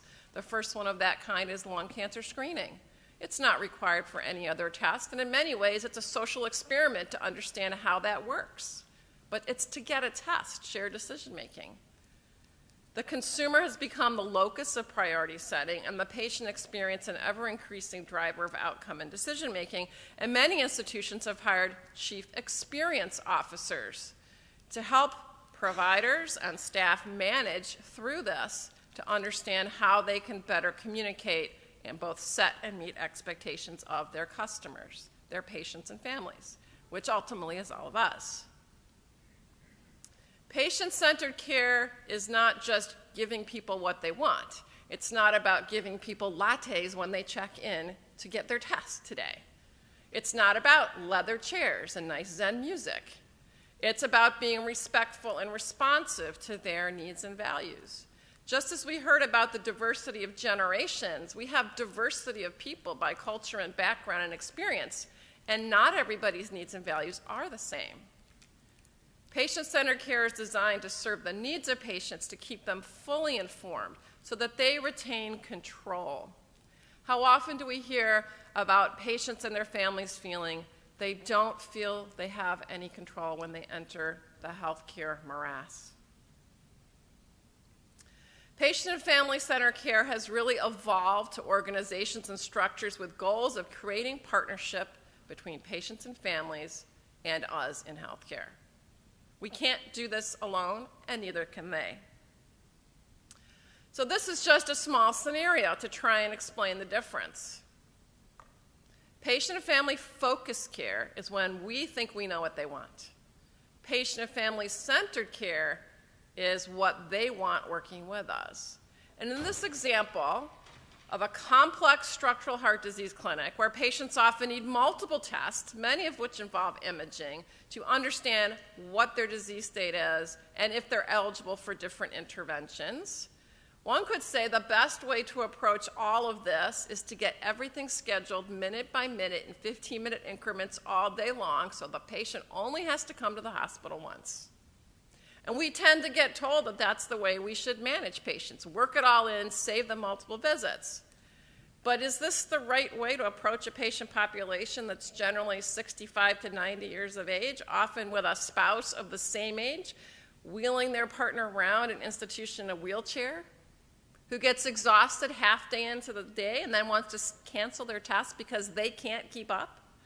We think it should be done one way, but patients and families will often tell us it should be done another way. And in this scenario, this clinic program started out trying to line everything up, hour after hour after hour. But it wasn't too long when they realized that that's not what the patients and families could handle, and reworked the way they manage patients coming into this program to be more mindful of what they need and what they can do in a day. So why is patient and family-centered radiology and communication with our patients to understand what they need so important? Well, as we are a focus of high-cost care, often dissociated from our customer, behind the scenes in a dark reading room in areas where there isn't direct patient care or where we aren't going into the reading rooms to make our presence known and to educate our patients. There's so much being directed at patients, what they can see on the web or TV, direct marketing, things left on their phone when they get home. They can decide what medication they want by searching the web and going into their doctor's office and educating their doctor sometimes because there's so much aggregating and knowledge. Self-referral, direct incentives by patients to choose where they shop because of the cost of health care. And we've seen a growth not only in concierge medicine, but increasingly in concierge radiology, direct to patient. So our patients and families, first and foremost, are our primary customers. And what I said at the beginning about the myriad steps of the patient experience puts the test and the intervention in the middle. This is a thing that we learned about as radiology residents and fellows that we focused all our subject matter knowledge on, and we tend to keep up with through CME requirements and going to postgraduate courses. But it's all of these other things around the test or the intervention in the middle that define the experience of the patient and their families, how they see their healthcare experience, and ultimately how it impacts their health. So increasingly, it's not just operational metrics, but it's scores that are derived from patients and their families and their surveys of how they feel about their healthcare experience. So think about how patients get exams in your practice. Have you ever called that line to get an appointment? 8 o'clock in the morning? Tried at 4:50 at the end of the day? Tried to do it after hours or on Saturday or Sunday? Did you get anybody? Can you change your appointment easily? How easy is it to access your practice? How easy is it for patients to understand and navigate their tests? Is it helpful or a roadblock? Do the people working for you have really good customer skills and know how to manage things when you have an upset patient on the phone? Can they answer questions directly about what's appropriate and safe, or can they get patients and families to a radiologist to answer those questions? How do you know if you haven't called? How do we set expectations for patients before, during, and after every examination? Increasingly, people are using things like patient portals. It's not just about when to show up and where to show up, but what does that test involve in setting expectations? How long is it? The prep. Do they have to change their clothes? Can they bring a guest with them? Where will the guest stay? What about children? Can they bring their 10-year-old along to sit in the waiting room? Or maybe that's not safe or inappropriate. This comes up a lot in mammography programs, for example. How can we set expectations about getting the test results with patients? We use a thank you card after our examinations to thank patients for the exam they had and to set the expectation and to put the name of the last person who spoke to them in the radiology department. So it's human and there's communication. Radiologists are a bit myriad in their response about whether they want to talk to patients, but patients really do like to get their test results, and often from a radiologist. Not always, but often. If you go back to publications that go back over 20 years from today, in a study that was published in AJR, 92% of patients, if they had a normal test, wanted to get that result from their radiologist. Fewer if the test was abnormal, but still the high preponderance were happy to get the result from a radiologist. How long are patients willing to wait for the results? Would they prefer to get it sooner from the radiologist who just generated the results, or do they want to wait later to get it from the referring physician? And if they want to wait later, how long are they willing to wait? You can study this quite scientifically, and I've been fortunate to work with a group in our department with Matt Davenport and Sean Willen to look at some very detailed methodologies to try and make these trade-offs as to how patients want to be communicated with. And why are we so afraid of talking to our patients? Are we not comfortable because we haven't done it? Are we afraid of reprisal from referring physicians? And that can happen. But if we start doing it and we teach our trainees to do it, we will be more comfortable. You can create a patient and family-centered care council. Low budget. People in your area who are interested in telling you about what they want from your radiology operation and making it meaningful. This is some of the work that Sean Willen did looking at different clinical scenarios, whether patients came in for screening exams versus CTs because they were concerned of a brain tumor or MRI. So try and understand how many days would they be willing to wait to get it from their provider versus getting it from the radiologist. There's no one simple answer, but it can be tailored. And lastly, the patient portal. By 2017 data, 52% of patients have access to a patient portal. Only about 30% are actually using patient portals to access their medical information, but this is increasing and on the rise. Do you have control of your patient portal in radiology, which is a way for you to communicate with patients and families? Does your patient portal include the full text or just the impression? Does it have a quick translator for medical jargon to make it easy for patients to understand? Does it have access to their images? Can patients self-schedule through the portal rather than having to wait online in a call center? Can you educate them or share their preps with them or create little interesting apps in the portal for them to help remember to do their preps or remind them of things they need to do? So who decides this for your practice or your health system? And do you have a seat at the table? Because this is all about communication to our patients. So patient and family-centered care, communication with patients is about doing the right thing for each patient at the right time as they want it, based on their values. It means including patients and families in your decisions, program planning, how you communicate to them, operations and facilities planning. Simply put, it means talking to your patients and families. At the end of the day, healthcare is all about people. Technology is only the tool we use to improve and support the health of those that we are privileged to see. Thank you very much.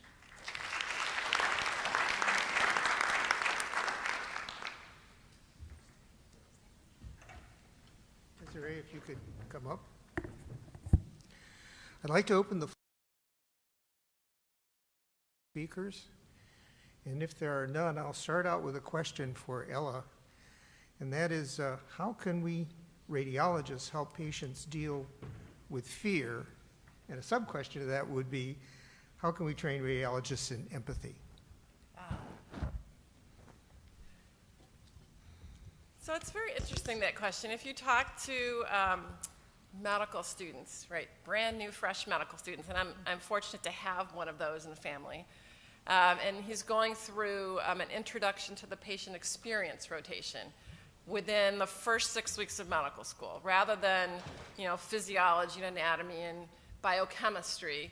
they're starting their medical school curricula with an introduction to the patient experience, embedded in the very beginning in clinical areas across the institution. And I think that's really where a lot of this starts. I think people are naturally empathetic. I think our medical students are naturally empathetic. And if we put them through the old school type of curriculum with the rewards that were set for them in the past, and we don't focus on the patient experience, we let their empathy fall to the wayside. We see high degrees of stress and burnout in radiology residents, even much higher than radiologists, almost twice as high amongst radiology residents, and they lose their empathy. So I think starting early and making it a part of the curriculum is very important. Great. So building on what's already there. Question?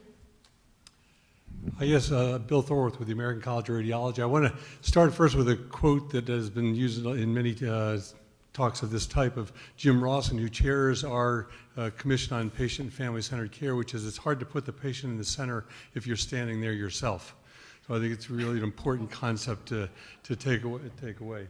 The second thing I'll mention is I think it's really critical for radiology as a specialty to take this very much to heart, because when we looked at medical students when the match hit its dip in 2015, and we surveyed fourth-year medical students at that time as to if you chose radiology, why, and if you didn't, why not, we expected it to be the job market. We expected the data to say, well, our faculty told us it was not going to be a good job market, et cetera.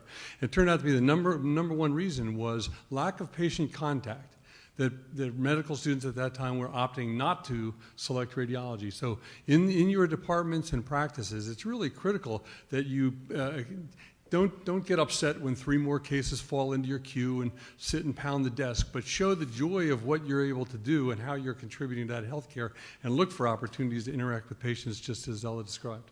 Thanks. Yeah, we've been very fortunate just this last year.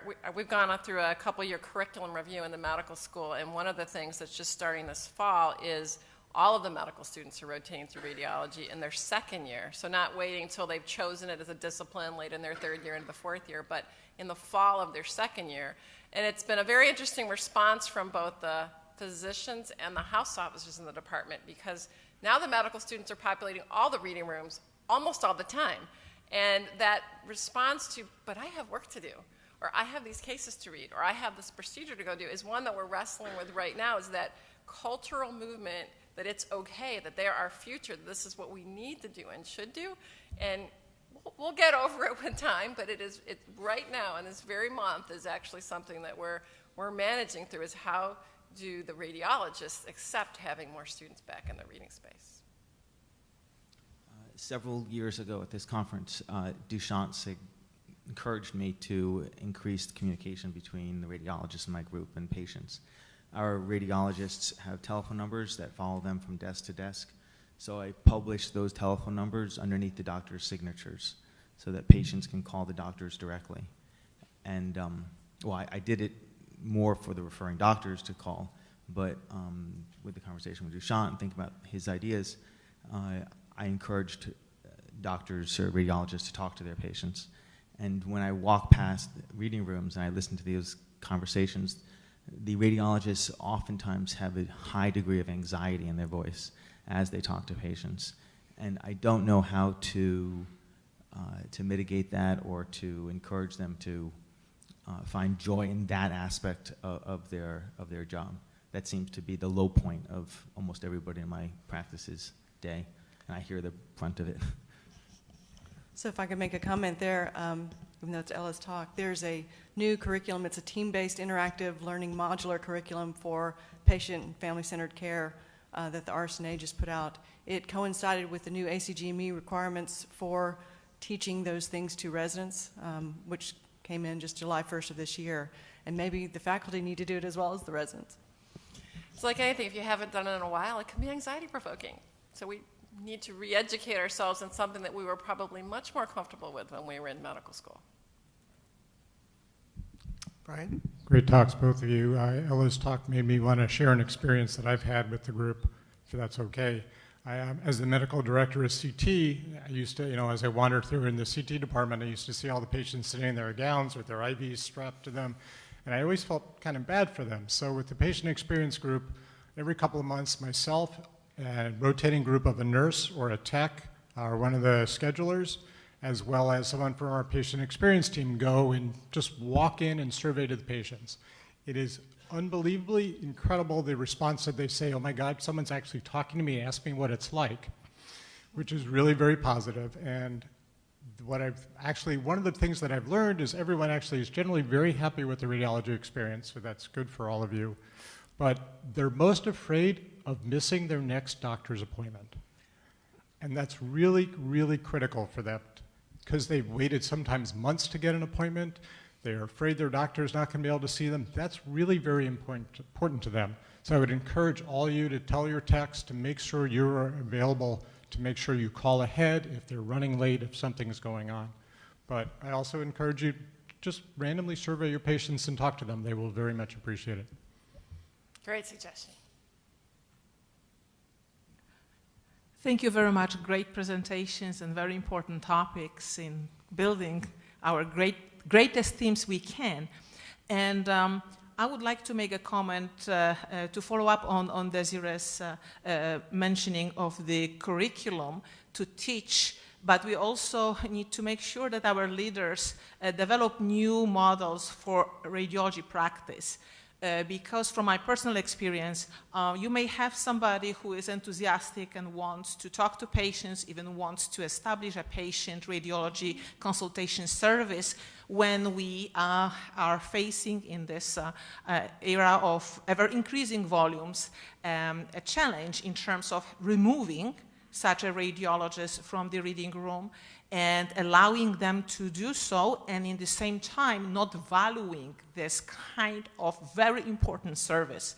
So I think as we think about the new models, that we embrace the notion of patient in the center, that we really have an idea and innovate in this sphere. How can we value this new value added and patient appreciated and extremely important for healthcare and patients and our reputation service, and not just consider this additional burden on other team members who may not be as enthusiastic in providing these interactions. And so I think this is also going beyond individual. This is more of a culture and interactivity of the team. Yeah, and I would add that it extends not only radiologist to patient-family communication, but it's also radiologist to referring physician communication, whether it's radiology consultation, going up on the floor and rounding in the ICU. We've done many things in the department, such as consultation services, and shown their value, or consultation with acute care surgeons and the added value and the change in patient management that occurs. But if you don't have a practice model that supports that time, whether it's within the department or within your institution, then all of that good work and that desire to want to do that is for naught. And I completely agree with you. It's how we spend our time is more valuable, not always by what we're doing at a reading station, but who we're communicating that value to. Dushyant, perhaps the last question. This was a great discussion. I think very important for us, for our growth and how we add value as we change to value-based care. And Bill Thornwood gave a very nice opinion. We need to know where we stand. But John, to your point, first of all, I really appreciate you tried that. The process has to be gradual. And we have made this patient consultation clinic as a part of our radiologist curriculum, so residents go through this. And we generally notice that you need to be honest, you need to be respectful to patient, and anything you are not comfortable, you can really tell them that this is outside your area of expertise. Most of the questions patients have are very trivial, very simple questions. I would say majority of them. And majority of patients have a great experience. The residents have great experience. Actually, it's very rewarding for them. And also for radiologists, it's been a great experience. But I can completely understand certain situations might be uncomfortable for radiologists. So I can chat with you more on that, how to handle it. Thank you, Dushyant. Well, I want to thank all the previous speakers for the View from the Corner office panel, and for these speakers for these two excellent presentations. And this ends the session on Beyond Interpretation. We'll see everyone back at 3:15. Thank you.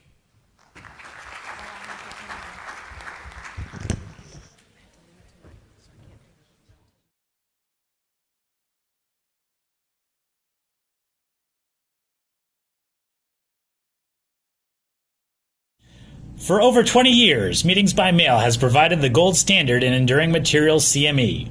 With courses specializing in body imaging, breast imaging, vascular ultrasound, nuclear medicine, and echocardiography, our activities can meet your entire self-assessment CME requirement for maintenance of certification. We collaborate with renowned institutions such as the SCBT-MR, Duke Radiology, Penn Radiology, Cleveland Clinic, and many more in order to create high-quality content for the home viewer. Products are available in DVD-ROM format and streaming online. 400 fully accredited hours of CME are available for your review. Presentation topics are searchable by session, faculty presenter, and keyword search. All video has optimal image clarity with audio cued to every slide. Bookmarking ability allows you to leave the activity and resume seamlessly regardless of device. We have incorporated all CME applications so you can get your certificate immediately after completing an activity. So if you can't make the meeting, bring it to you. Meetings-by-mail.com. Try Meetings by Mail and make sure you're never too busy to learn.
For over 20 years, Meetings by Mail has provided the gold standard in enduring materials CME.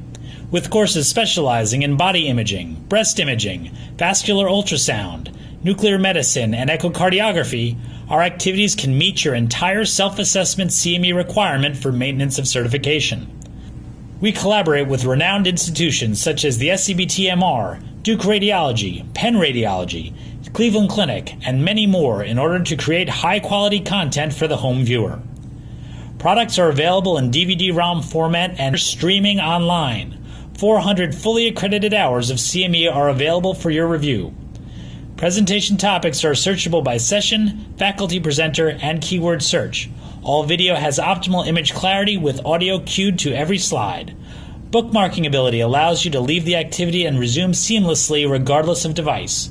We have incorporated all CME applications so you can get your certificate immediately after completing an activity. So if you can't make the meeting, bring it to you. Meetings-by-mail.com. Try Meetings by Mail and make sure you're never too busy to learn.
All of you.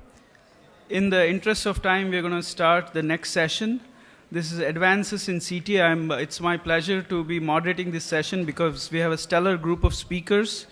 The first lecture is going to be CT in 2030 by Dushyant Sahani, Director of CT at Mass General Hospital.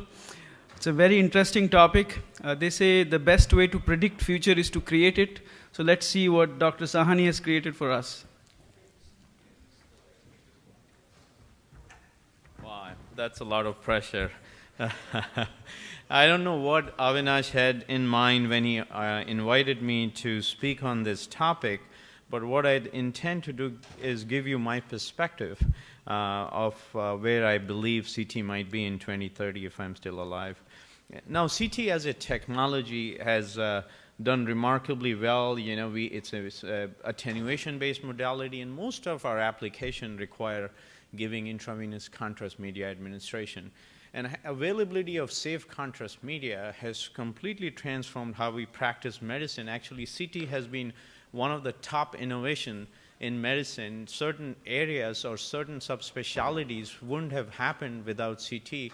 Cardiovascular imaging, to name one, emergency radiology, as well as oncology. These are the three areas CT has made a biggest impact, but CT's influence has touched on every areas in medicine. And this has been possible, as you all know, is because CT is so robust, such a dependable technology. The access is easy. It's a fast technology. The image quality is spectacular. We have made tremendous inroads on the visualization technique. A referring physician can rely on the quality. We can standardize our protocols, and there has been a tremendous validation in value of CT in the realm of clinical care. Now, it is no surprise that utilization of CT has increased a lot. The numbers, if we have to believe, in 2016, we have performed more than 85 million CT exams. Some studies say more than 90 million CT exams have been performed in 2016. Now, this is not necessarily overutilization, but the value CT is adding in the clinical care. Now, if you ask me where CT will be in 2030, and unfortunately, I don't have a magic crystal to look at the future, but we can look at our past and see what CT has done in the past so we can predict our future. Now, if you look at the history of CT, right from its introduction in 1970, the biggest impact of CT started happening in 2000 when multi-detector CT was introduced. It completely transformed how we practice medicine. So the specializations like emergency departments have been happening. Emergency radiology as a subspecialty has happened because of multi-detector CT. There are any major busy emergency department which doesn't have CT anymore. In our practice, we have 2 state-of-the-art, top-of-the-line CT scanners. And the innovations that have subsequently happened are with improvement in hardware technology. Softwares have made a big impact, and we sometimes don't recognize the software has made a big impact not only on the workflow, but how we diagnose things, how we visualize various problems, especially for cardiovascular imaging. We have also gained in the computational power that has improved the processing speed, and also overall both our contrast media that we inject and the CT technology has become very safe. So if you look in last decade, there has been tremendous innovation, and the pace of innovation is much faster than what happened in the past, and especially with the dual energy or a spectral technology has energized the CT field, and there is so much interest. And as you will hear later in this session, but also during the scientific session tomorrow, how CT has created more excitement now than it has ever done in the past. Now also, I think we need to give some credit to the power injectors. These commercial power injectors have enabled injecting contrast media in a pre-designed rate that is essential for certain protocols. There are a lot of luminaries in this audience actually, those who have helped us define many protocols in CT, and some of the important features of those protocols for how we deliver contrast media, and these safer power injectors where we can pre-program our protocols has certainly enabled a lot of the new applications of CT. Now, to also add that the safety is extremely critical, as we have heard in the past about the radiation safety. There has a lot has happened both from a radiologist side, but also from the technology side in terms of improving radiation dose with a lot of iterative techniques. And every major vendor has invested in this technology. And fortunately, because of these efforts, radiation is not an important concern that it was in the past, especially in the adult population. So now this is a new reality for us. For many patients, we can do a high-quality, comprehensive imaging exam at a very low contrast media dose and also very low radiation dose, as in this 17-year-old with chest pain. We certainly want to mitigate risk in these patients, both from the contrast media, but more importantly from radiation dose side. And this is a value of CT where we can certainly customize to this patient population by giving a very substantially lower radiation dose. But as you can see, the pace of innovation in CT continues, especially with the dual energy or multi-energy technology. Since its introduction in 2008, there has been various iterations of this technology introduced by every major CT manufacturer. And actually, this has led to tremendous growth in utilization of the premium scanner. And the value this technology is adding in the clinical care is evident through not only through this meeting, as we had a dual energy workshop throughout the conference, but also you will see many papers that are published, but also in the scientific session there will be nice other talks that will be given on this area. The value we are seeing is clearly dual energy is making detection characterization better. The vascular imaging is vastly superior. We have capabilities now that did not exist in the past, especially the material separation capabilities, which allows us to give very low amount of iodine dose.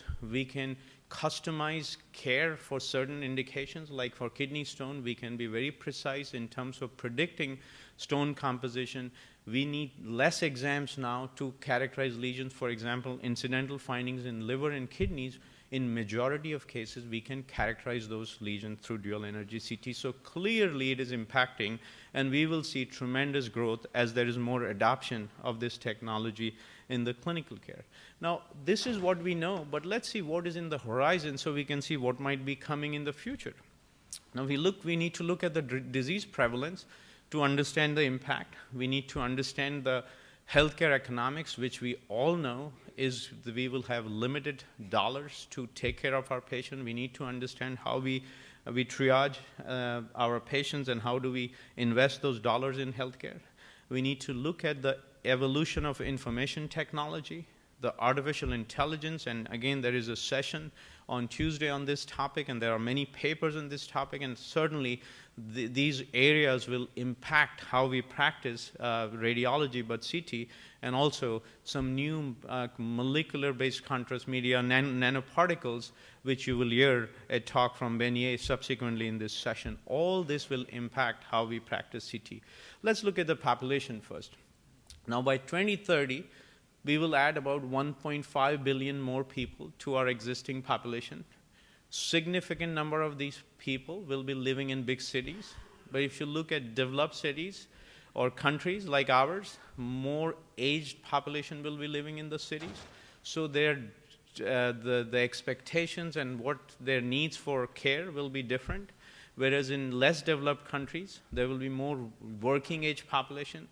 So the expectations will be different. So we will have more patients with cancer, more patients which might require care for dementia or cardiovascular conditions. So the investment that we make in healthcare will be very different. Moreover, it is no surprise to all of you in the audience that the care is moving from inpatient to outpatient, but not only that, now it will move to communities. We might also have to deliver care right in the nursing homes as more older patients live longer with variety of disabilities. So the trend of care will continue to move in the community in the outpatient setting. Now, combined with that, to support our departments and services, the reimbursement will continue to go down. And as you will hear from ACR and also a lot of other regulations and legislation that is coming in this area, there will be more focus on value-based care. So the current fee-for-service model, we all know, will not be viable, and there will be tremendous changes in that area. We will see growth in the niche CT market. So portable CT scanners. Now already there are ambulances with a head CT scanner for patients with strokes so they can give a treatment faster. These images after the patient is scanned are transmitted to a nearby ER. So once the diagnosis of hemorrhage is ruled out, the EMR can give actually thrombolytic agents right in the ambulance. They don't have to visit the ER, so there is no delay in time. So this is the model that is evolving. A lot of practices are investing into portable scanner to cover multiple areas like emergency room, but also inpatient facility as well as outpatient facility. And there will also be portable CTs like the orthopedic departments in our practice have their own CT scanner. So there will be growth in this niche market, and this is the data from 2016, and we will see more growth in this area. Now, when we look at the disease prevalence, now cardiovascular disease will be important, diabetes will be very important, and the numbers will be very high. But I want to bring your focus to cancer. By 2030, we will have 25 million new cancer cases in the world. And so, of course, with all the treatment that is happening with precision care, the cost of taking care of patients will be very high. It will be unsustainable. There will be more focus on screening and early detection, and imaging will play a very important role. There will be significant more patients with dementia and disability.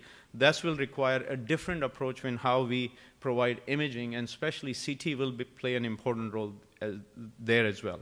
Now, I don't want to bore you with this slide, but the point I'm trying to make to you is if you look at different organs, this is for cancer. On every cancer, right from head to toe, there are multiple new drugs are being discovered. They are being evaluated to treat various cancer, and this trend will continue.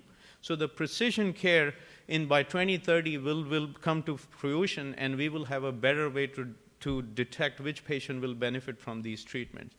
Moreover, with focus on screening, as you can see, already CT and other imaging tests are an important part of screening. For example, lung cancer screening, colon cancer screening, but also as we will have more information on the genetics and we have better risk modeling for other cancers, there will be approaches of using CT or other imaging technology to screen for those cancers.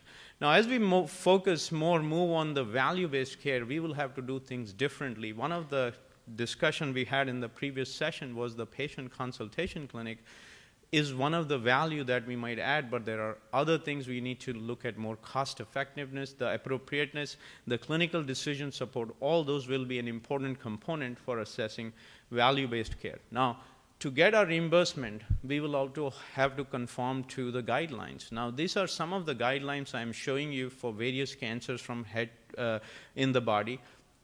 And if we don't conform to these guidelines, the reimbursement might not be same as we currently get. So the guidelines are, this is for oncology, but there will be guidelines for every disease that we currently confront with, and we will have to conform to not only how we image, but also how we interpret those exams. So for examples, if you are really tired of using templates, reporting templates and lexicon, guess it's just a start.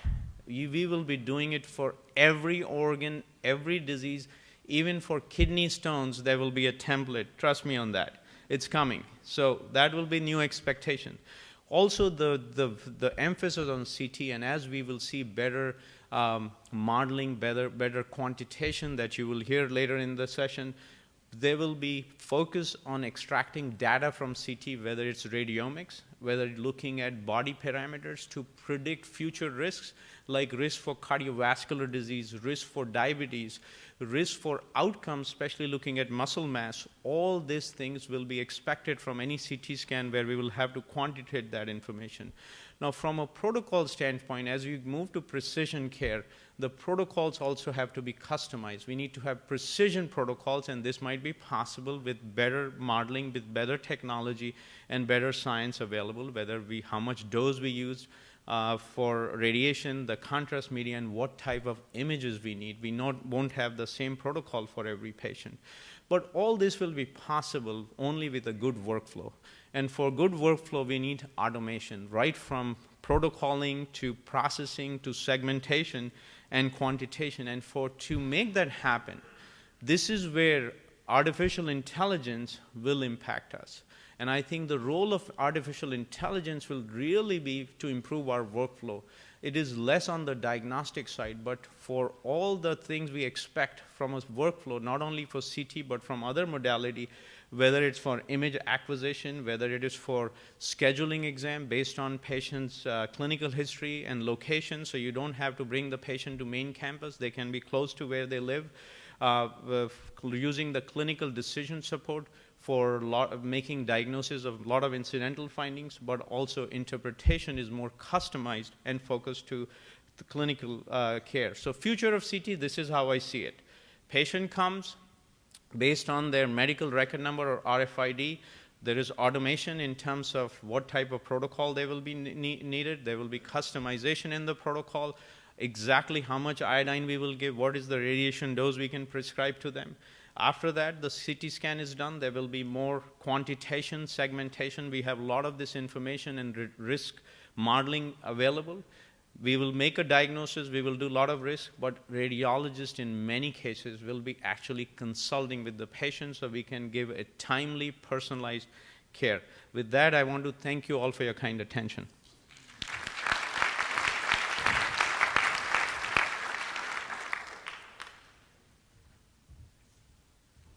Thank you, Dushyant. Wow, that was a futuristic and visionary talk. I'm glad I'll still be young at 2030. I want to now move on to Dr. Will Schumann. He's going to enlighten us about the clinical applications and innovations of wide detector CT.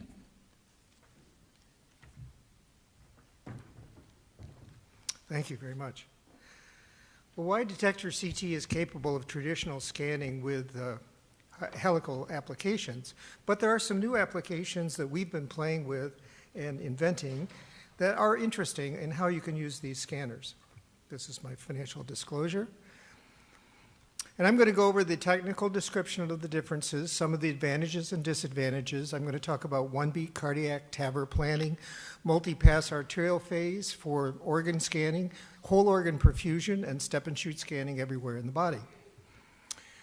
So the wide detector scanners, and there are two different manufacturers, of course, cover about 16 centimeters of any particular body part and are typically mated and paired with the 3D anti-scatter grid. This is important because the beam diverges in the z-axis considerably, and that means there's considerable more scatter radiation. So a post-patient collimator is very important, and it's able to cut out 90% of the scatter. That lowers noise in the image, which then enables you to lower dose.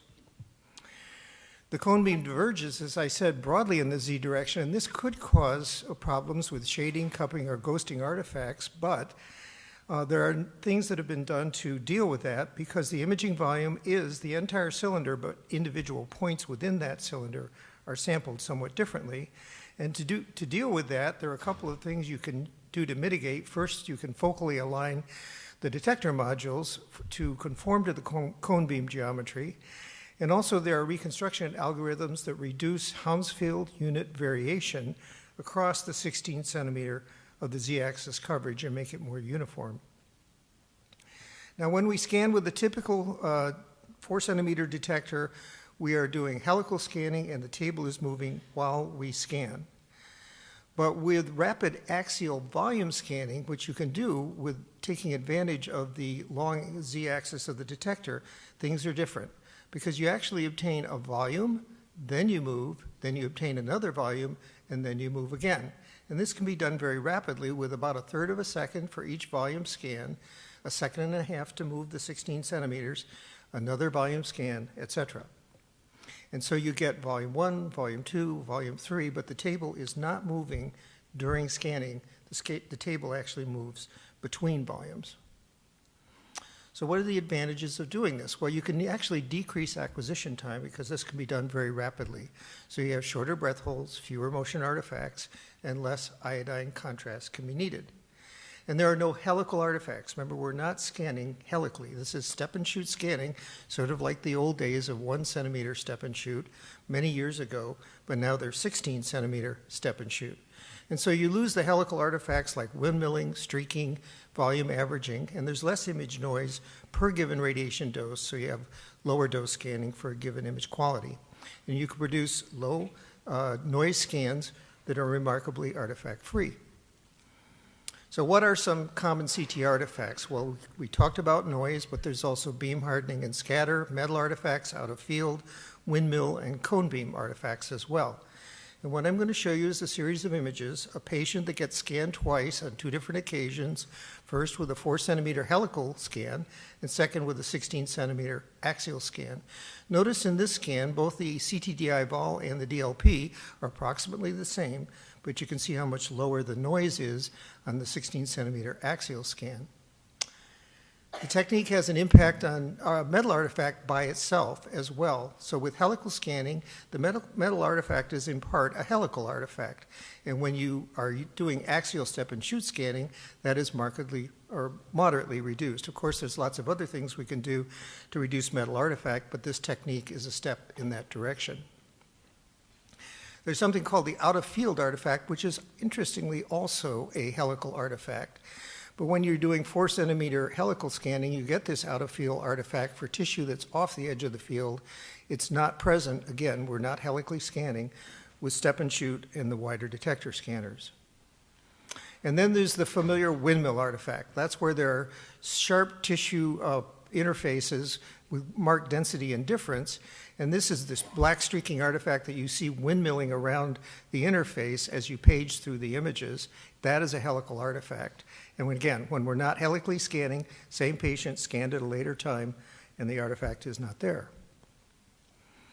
There is a challenge, though. We do need to align the tissue planes between the axial volumes, and that's done with a computer algorithm called Recon Mode Plus, or the Stitch program. And what that does is aligns the tissue planes on coronal and sagittal reconstructions It does have the limitation that if the patient takes a big breath during scanning or there's a large amount of body motion during scanning, that can create artifacts, but of course that's true with helical scanning as well.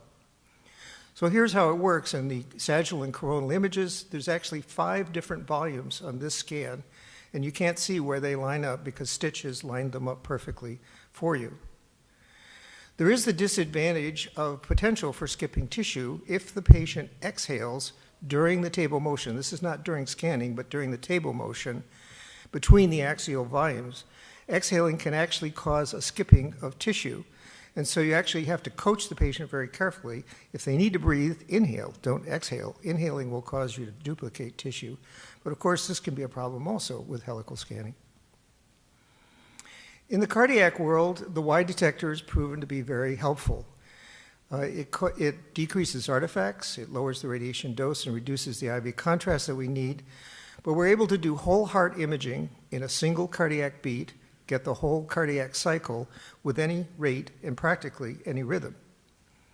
Again, these scans are not ECG gated. These are triggered, and they're actually triggered on one QRS complex and turned on and then turned off at the next complex, independent of heart rate. So you get this uniform scanning with nice reconstructions of the coronary arteries, all from a single heartbeat. Here, a patient who was scanned on 2 different occasions, first with the 4-centimeter helical technique, here with the axial technique. You can see some improvement in image quality, but this was actually at 1/3 the radiation dose with the helical technique. The other thing that it requires is that when you are using multiple heartbeats to put an image together of the heart, more than one, you can see this difference in time in the contrast as you step through the heart. This is actually, when you're doing helical scanning, moving inferiorly is a time clock. But with 1 beat, 16-centimeter axial scans, it's all obtained at exactly the same moment. And notice how the DLP is substantially lower. One of the places where this comes to play is scanning patients with atrial fibrillation. Again, we don't have to predict the next heartbeat. We just have to turn on and turn off whenever that heartbeat occurs. And here a patient that was initially scanned with a heart rate of 72 beats per minute, right coronary artery, the hardest test for cardiac scanning, came back in atrial fibrillation, 117 beats per minute, marked irregularity, same quality in the right coronary artery. And there's one report in the literature of image quality scores being excellent up to a heart rate of 120, and we've actually gone up to 140 with single beat scanning. So the ultimate challenge for Y detector axial volume scanning is the TAVR planning study, because that requires 5 volumes, 2 in the chest and 3 in the abdomen and pelvis. Precise contrast timing is needed over the entire aorta, and the chest portion is gated, ECG gated, but the abdomen and pelvis are not.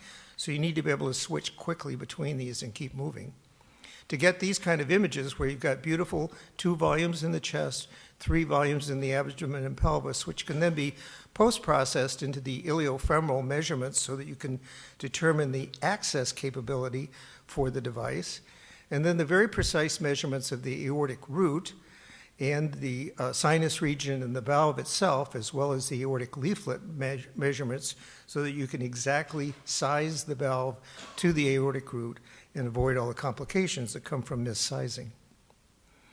So our experience is a period of doing 4-centimeter detector scanning where we had to do separate acquisitions of the chest, gated, and then wait a moment and then do a separate acquisition of the abdomen and pelvis, ungated, with 2 contrast injections. And now we're doing 1 acquisition of the axial volume, chest, abdomen, pelvis, with 1 contrast injection as continual scanning.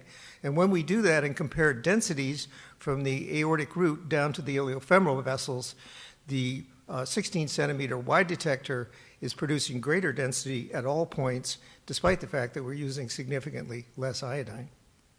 So compared to 4-centimeter detector approach, the step and shoot resulted in greater vascular attenuation, similar image quality parameters, 53% lower DLP, and we use 33% less iodine. We can also do whole organ scanning without table motion and repeat it.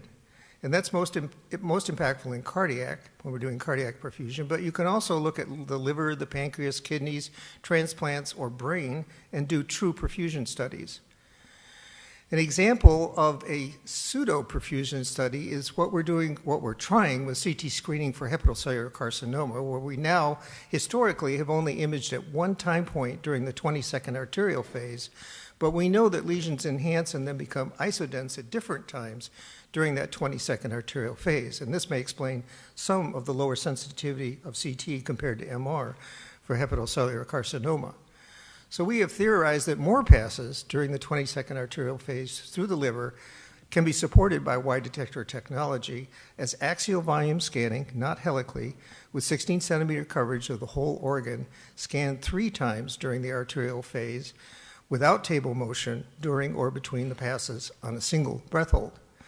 And so we're able to take the width of the detector to advantage to repeatedly scan the liver without table motion at different time points.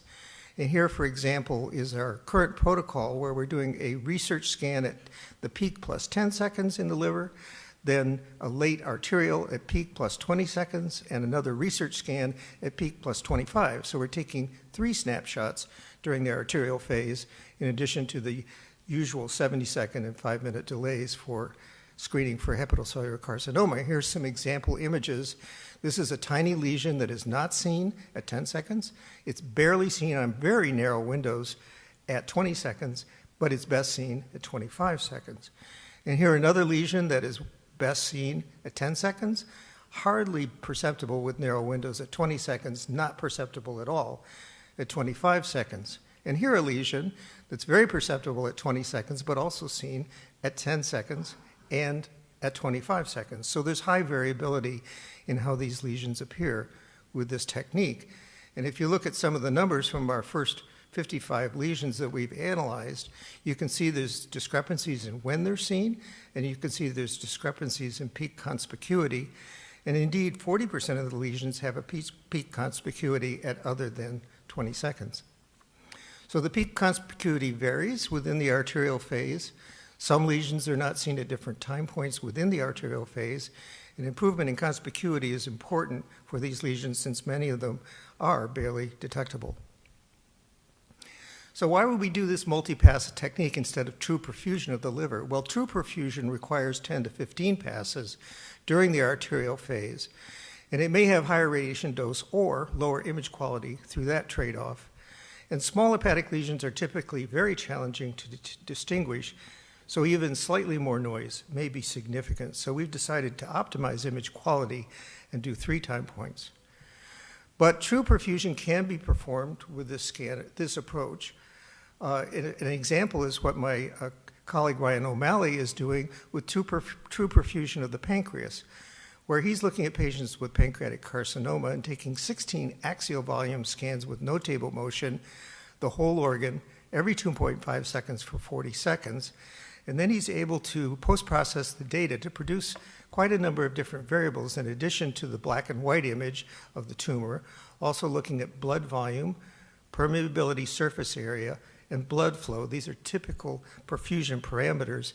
And looking at how these might affect the initial diagnosis, the staging, might be used to predict response to therapy, but once therapy is begun, to do very rapid assessment of the response and follow-up. It's a very interesting technique, and I'm following his work very closely. We're also using this for whole brain volume perfusion because, again, we can scan the whole brain without table motion. And where we're using it is not so much to detect stroke, that's easy to do, or to detect hemorrhage, but rather to look for various parameters which can help us predict which patients are going to need embolectomy and which patients are going to need thrombolysis. And that's a perfusion question. And I think that question is coming to the fore now in stroke evaluation using things like time to peak and mean transit time from true perfusion. So the wide detector volume axial scanners have been around for a while now, and there are a number of publications in the literature. And in general, these publications suggest faster acquisition times at lower radiation dose with lower image noise, less contrast required, and fewer artifacts. It's a very interesting technique and one that I think many of you may want to try or at least explore. So we've covered the technical description, the advantages, and the very specific uses in all these different loci in the body. Thank you.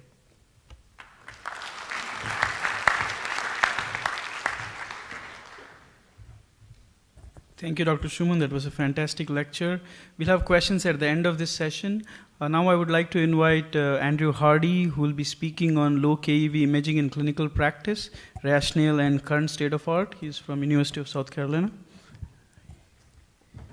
Hello. So we're going to talk about some single and dual energy applications of low KVP in the setting of single energy and KEV imaging and dual energy, based on some previous feedback that we got to keep the single energy and in the dual energy discussions. Don't forget about those.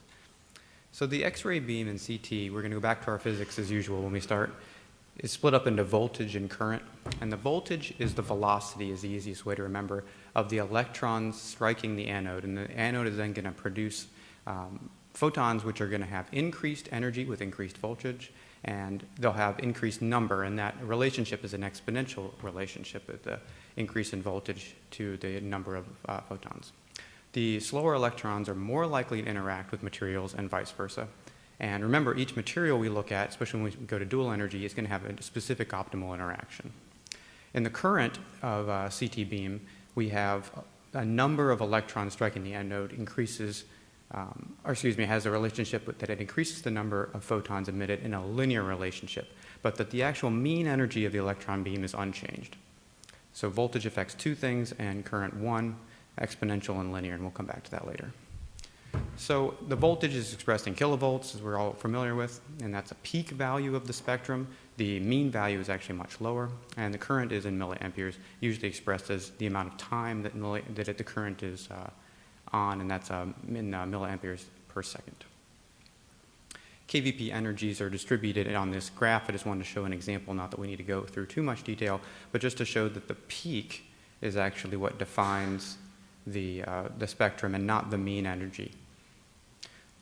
The relationship of the KVP to the image contrast is going to be highly important in how we actually view the images, and it's important to remember that as increasing KVP causes more of these high energy photons to pass through the tissues, that actually ends up being less attenuation for each photon that's entering. That's good in the setting that you get a lot less noise at higher KVP, but it's potentially bad if, for those of us that like a lot of contrast in our imaging, and especially when related to iodine contrast, you're going to have less contrast with higher KVP.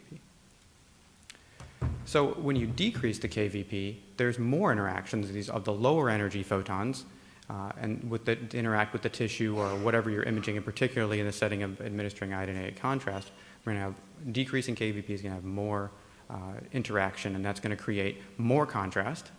And the potential bad side is you have more noise, although remember there's multiple techniques, the easiest being increasing the current or milliamperes or the seconds of that current, and that can decrease the noise. So when you're talking specifically about iodinated contrast, it's not just that the general interaction is lower, there's more interaction at lower, there's actually a defined K-edge where you're going to have a maximal interaction. And that's usually defined somewhere between like 33 and 39 keV, depending on your reference material. So just below 40 keV is going to be where your optimal interaction with iodine is. So when we have contrast-enhanced CT, we use a lower KVP. We actually place more photons near the K-edge of iodine. As we talked about before, as the peak comes down, there's going to be more of those electrons, and the mean number is going to become lower. So more of those electrons are going to be interacting with iodine. So we're going to have a higher attenuation of iodine in this. As you get closer and closer to about that 40 kVp image, or excuse me, 40 kV number, we're going to have a lot more interactions and a lot more contrast. So lower KVP also decreases the attenuation of fat. And this is one thing I've actually rarely seen presented in materials, but I actually think this is kind of at the heart of why we actually like the imaging quality of lower KVP imaging, especially at my institution, because most of our patients have their own inherent contrast, which is the fat, which is different than the organs. And so I actually find that not only is the brighter contrast, brighter iodinated contrast helpful, but it's actually the lower fat, especially in patients who you don't have really any other way to create contrast. So overall image quality is increased really from two factors. So It's important to consider this interaction between contrast and contrast to noise. So you may need to increase the MAS to make up for some of the less noise when you're using lower KVP imaging in the setting of single energy CT, as we've so far discussed.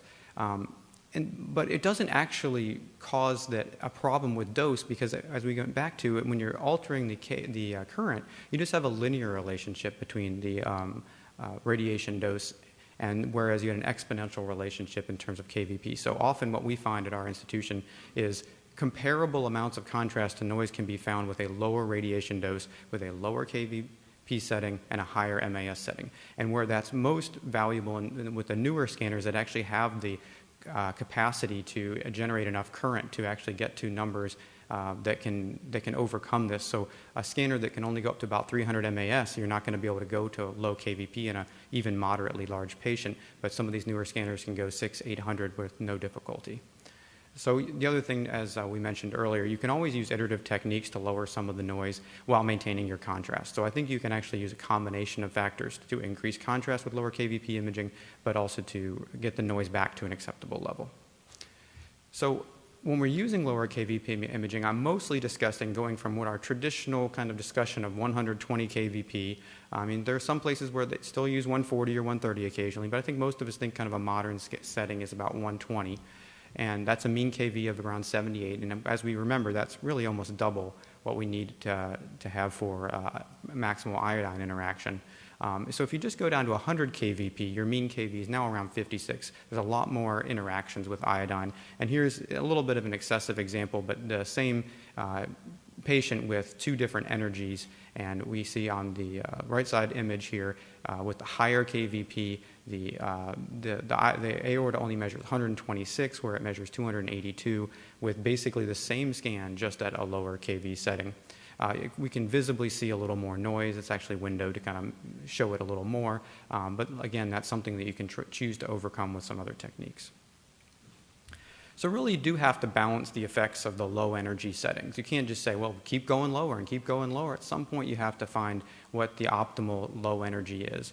And the reason with single energy, the X-ray beam still has a large number of photons, which are not anywhere near that mean value that you're really trying to achieve as nearest to iodine in the setting of contrast-enhanced imaging. But some of these photons are still helping with image noise, so you kind of have to still have some photons that are actually outside of that narrow window. And so trying to find that right number can be kind of something you can do on your own. But I think in general, what I've found is that once you go below about 90, I think 100 is kind of pretty optimal. About 90, you're starting to run into a few issues that I'm going to point to in a second, especially with your very dense structures, mostly bone, particularly metal. So here's just a very basic routine CT scan at 80 kVp, which I think can be performed in some patients, but I think this is kind of your typical everyday patient, where in the abdomen you really don't see any significant artifacts from the low KVP setting. I think you have very good contrast. I think you have decent noise, but in the pelvis, particularly with these just normal osseous structures, you have significant loss of signal here and some streaking here. So I think this is still readable, but I think ultimately 80 kV is kind of really pushing the envelope, and I think you kind of need to find your own happy place with your existing scanners and come up with your own comfort level at the lower settings. So one thing I definitely wanted to address is that low KVP does affect the Hounsfield units. I mean, we just talked about iodine's going to increase, and that's something we're probably looking for in the setting of trying to create contrast. Fat's going to decrease, and I think that again helps you with contrast, but it is important to remember that if you're measuring something and you're trying to pretend that that number actually tells you what it is as opposed to just kind of qualitatively assessing it, that number is going to be slightly altered. And I do want to address that water does increase. Although it does only increase slightly, it's definitely an effect. And here's just a very basic example. These scans were done about 48 hours apart, same patient with a seroma, and we can see that at the 120 kVp setting, it's 23, and it's 36 at 100 kV. The reference I actually have quoted here referred to renal cysts that were kind of on average about 1.2 centimeters. And they showed about a 5 Hounsfield unit increase when you go from 120 to 100 kVp. So there's definitely some anticipation of increase in the density of water. And in this example, also the fat went down by another 24 Hounsfield units. So how do we improve on some of these things that I guess I would list as limitations? The next step is dual energy, and dual energy allows you to kind of combine the low and high energies of the dual energy to achieve a monoenergetic image that really is meant to express basically the mean KVP image, mean KVP that we've been discussing. It's going to be reported as kilo-electron volt, but that number should basically be in your mind kind of the mean energy of a single energy KVP scanner. And you get the best of the low KVP with dual energy, but potentially some of the high penetration of the high KVP, so you don't have those streak artifacts we talked about with that 80 KVP image earlier. And then here's some just general post-processing. This is actually how we do it on dual source. It's a little different on other scanners. We take the filtered 150 and the 90. We actually blend this image, just an image space, to get a 120 KVP equivalent. This should be like everything that we've ever seen and learned about in the literature up to now. You can clearly post-process in multiple different ways, but then you obtain a virtual monoenergetic. This one's set at 50 keV, and you see there's much higher contrast and a little higher noise as well. So there are some limitations of dual energy CT. So although penetration really isn't an issue, I think that's the thing that we've solved with dual energy CT, the noise can actually be significant. And as you go to lower and lower KEV reconstructions, the lowest our computers allow us to go is 40. You may not even want to go that low. You really run into some significant noise. And there's a couple ways to address it. Don't use the lowest KEV setting. I think that's the easiest. So instead of using 40, use 50. If you don't like 50, go to 55. So employ some post-processing tools, combine some of the lower noise of some of the higher KV images and some of the higher contrast to low KV images. This is done on Siemens with a monoenergetic plus. It's a post-processing algorithm that is actually done on the image platform. I think there's some other post-processing iterative versions, I think, that are offered through other platforms. But those are pretty essential, I think, to actually being able to maximize the utility of your low KEV dual energy reconstructions. And do still remember that you're going to have significant increases in Hounsfield units of measured water and, of course, fat on your low KEV images that it may even be significantly more than what we discussed in the low KVP setting, which might only be 5 or 10 Hounsfield units. You can get much, much bigger changes. Here's just a basic example of a 100 KVP, which is already theoretically kind of a low KEV setting, right? KVP setting, so the mean of this should only be about 50 something, but even on this 50 KEV mono plus, the actual water is measuring even further lower. We go from 9.7 here to 52. So although the mean energies of these are supposed to be kind of equivalent, the actual measured water density is much higher. Fat is just a good example of fat just gets lower and lower even with 50 KEV mono plus over your traditional low KV settings. Just some last-minute tidbits. We have done several studies at our institutions, and many of you have published on the same dual energy data that basically discusses that you can clearly see more hypervascular lesions in the arterial phase at low KEV monoenergetic reconstructions, and you can see more hypovascular metastases on the portal venous phase also. We're not quite as good as the arterial phase lesions, but there's definitely some increased sensitivity and potentially confidence in seeing lesions. But this does require new window and level settings, and I actually think from some of our literature that the clear answer is if you do dual energy with monoenergetic reconstructions and you don't change the windows, you're probably worse than not doing it at all. Whereas if you window them optimally, you're actually going to have this better performance. And in general, those are clearly higher settings. Your window and level are going to be higher. And particularly for arterial phase imaging, it's basically double. It's not quite, but it's getting close. For the portal venous, it's not nearly as high, but definitely you should go to higher settings. And also remember, for those of you still doing oral contrast studies, the same contrast you gave before is going to be brighter. You might want to window that down to be able to see intraluminal lesions. So back to the first things we ever learned as a resident, re-window, and you will see more lesions. I think that's all I have.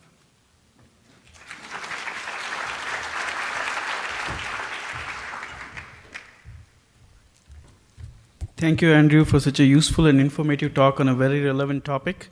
Now I would like to invite Ben Ye from UCSF School of Medicine to share his expertise on the impact of advances in CT, particularly multi-energy CT on contrast media.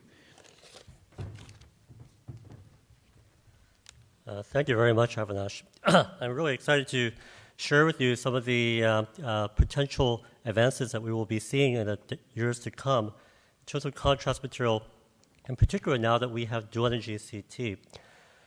Why do I focus on contrast materials? Well, this is a non-contrast CT of the abdomen, and it's a patient with a loved one who has liver failure, and this person would like to donate his liver to his loved one.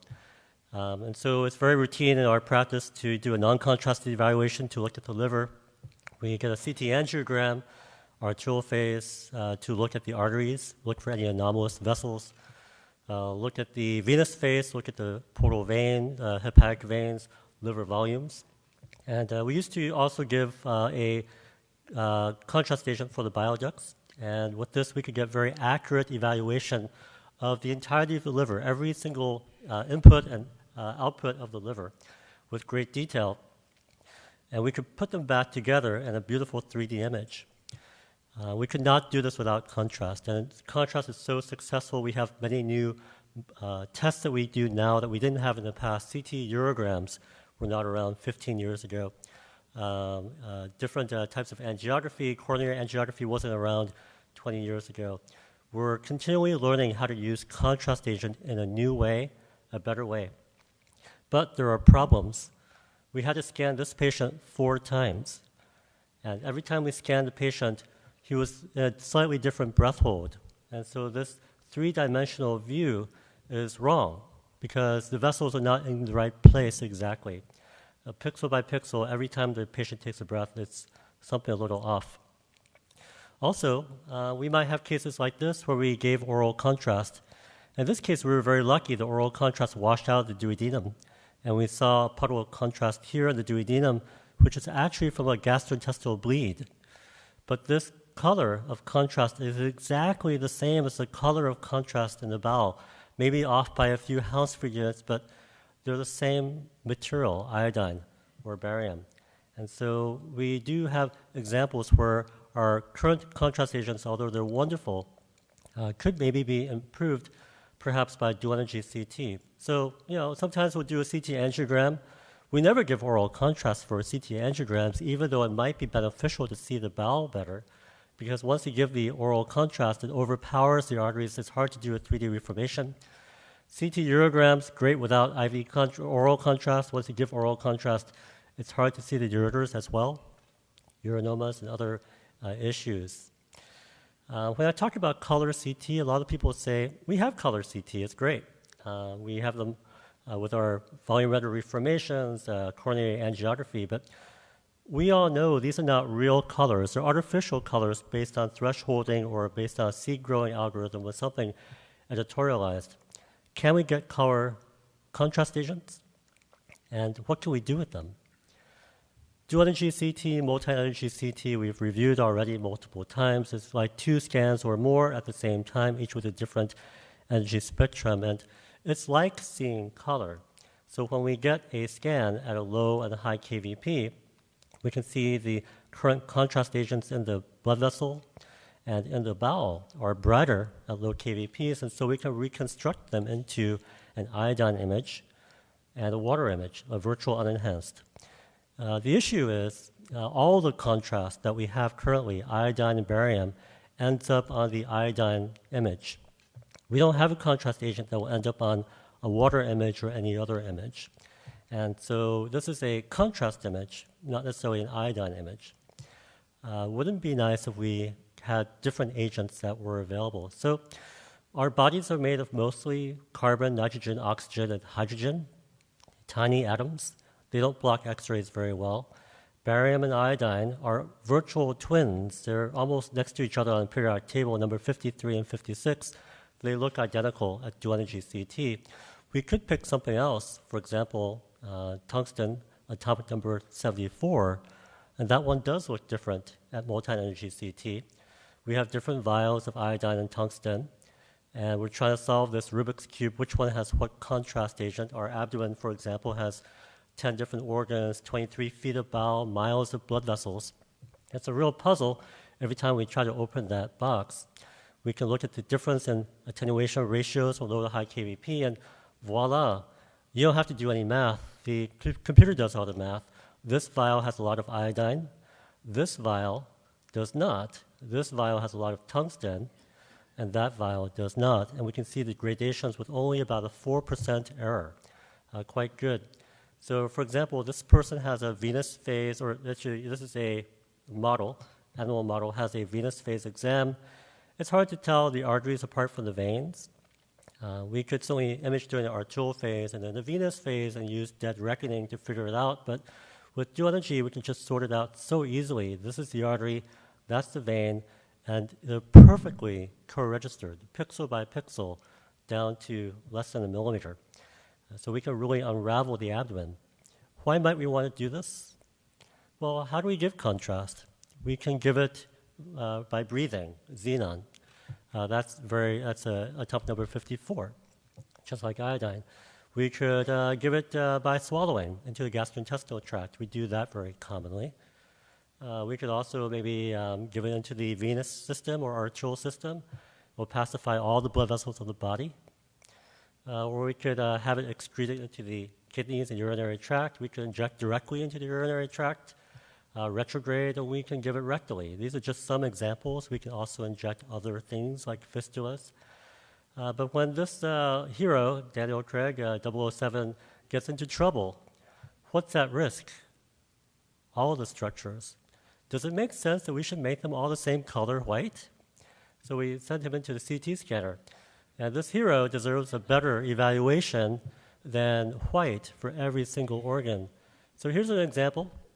Animal model, penetrating injury, abdominal, abdomen.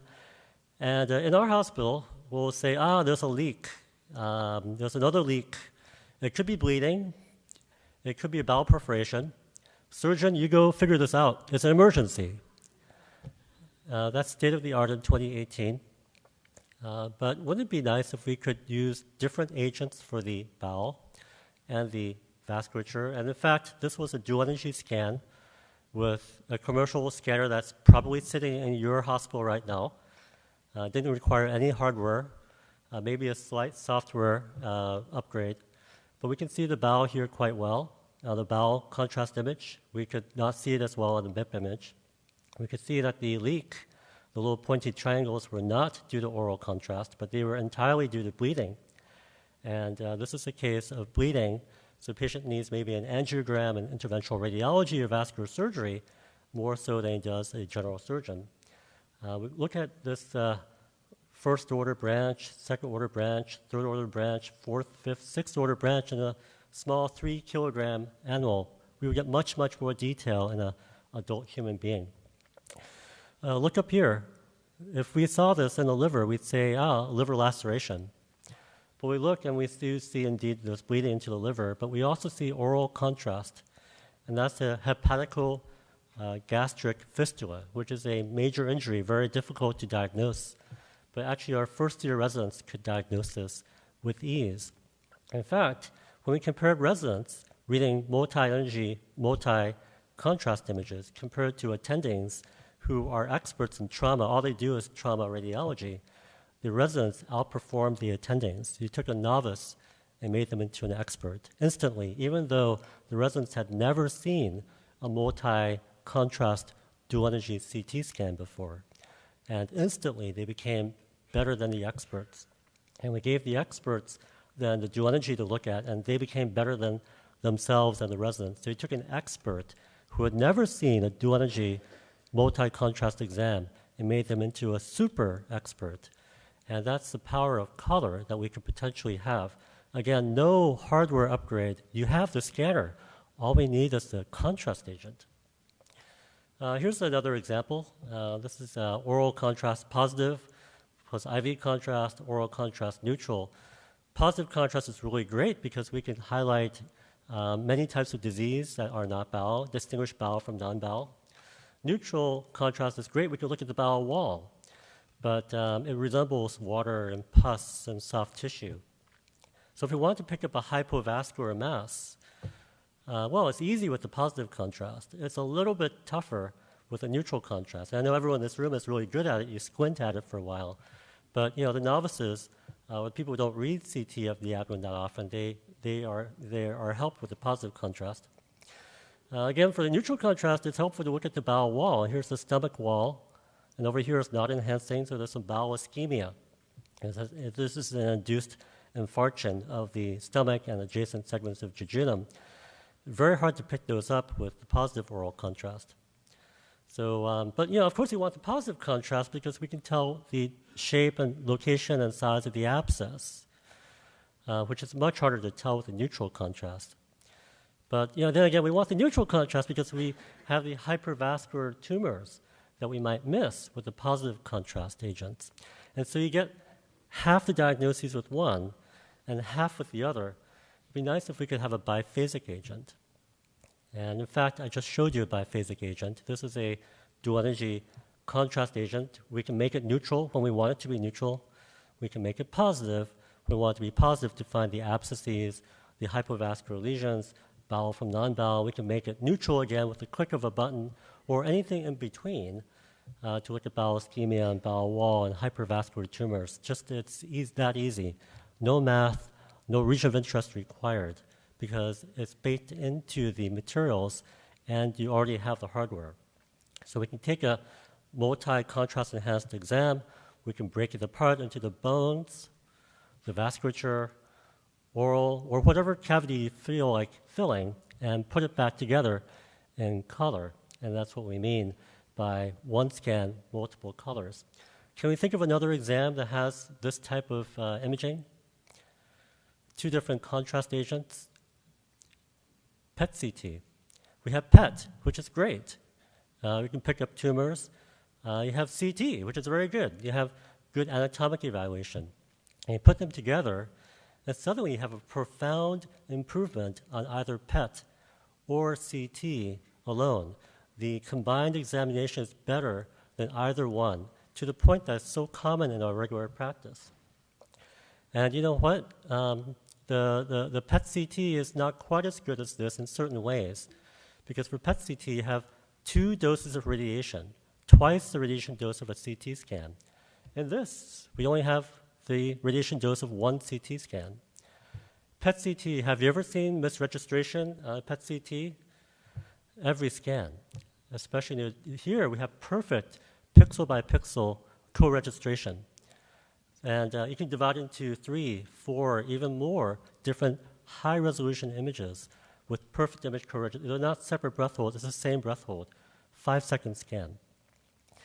The trouble is, there hasn't been a successful new agent for CT or arguably MR for the last 30 years. We're littered with tombstones, and so there are some issues. But I'd like to point this out. There hasn't been a truly CT-developed contrast agent ever developed. X-rays were developed in 1895, and multiple agents were tested as contrast agents. The first iodine agent, 1928, before CT scans were even invented. And then we adopted these iodine agents for CT and barium agents for CT. They were never designed for CT. But now we have dual energy CT, multi-energy CT, and we can actually bring back some of these other agents which actually had excellent toxicity profiles, and we can bring us back to the future. And so there are many viable agents. The conventional agents are excellent today. They're excellent for dual energy CT, but they'll be even better when they have other partners. Multiple agents will make the whole thing much more easy to interpret. Artificial intelligence will gain, our throughput will improve, our diagnoses would be, the impossible diagnoses will become easy. And at the very least, our confidence in our diagnoses will improve quite a bit. So thank you very much for your attention. Really, many, many people working on this. And there's about 6 different groups working on new agents for dual energy CT and multi-energy CT. Thank you.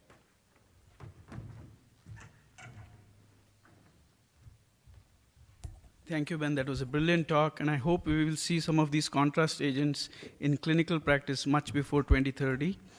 I would like to now invite our next speaker, Dr. Kalpana Kanal, the Chief of Diagnostic Physics at University of Washington, and she'll help us deal with the timeless and complex topic of CT in pregnancy, what the radiologist needs to know. Thank you, Avinash. Good afternoon.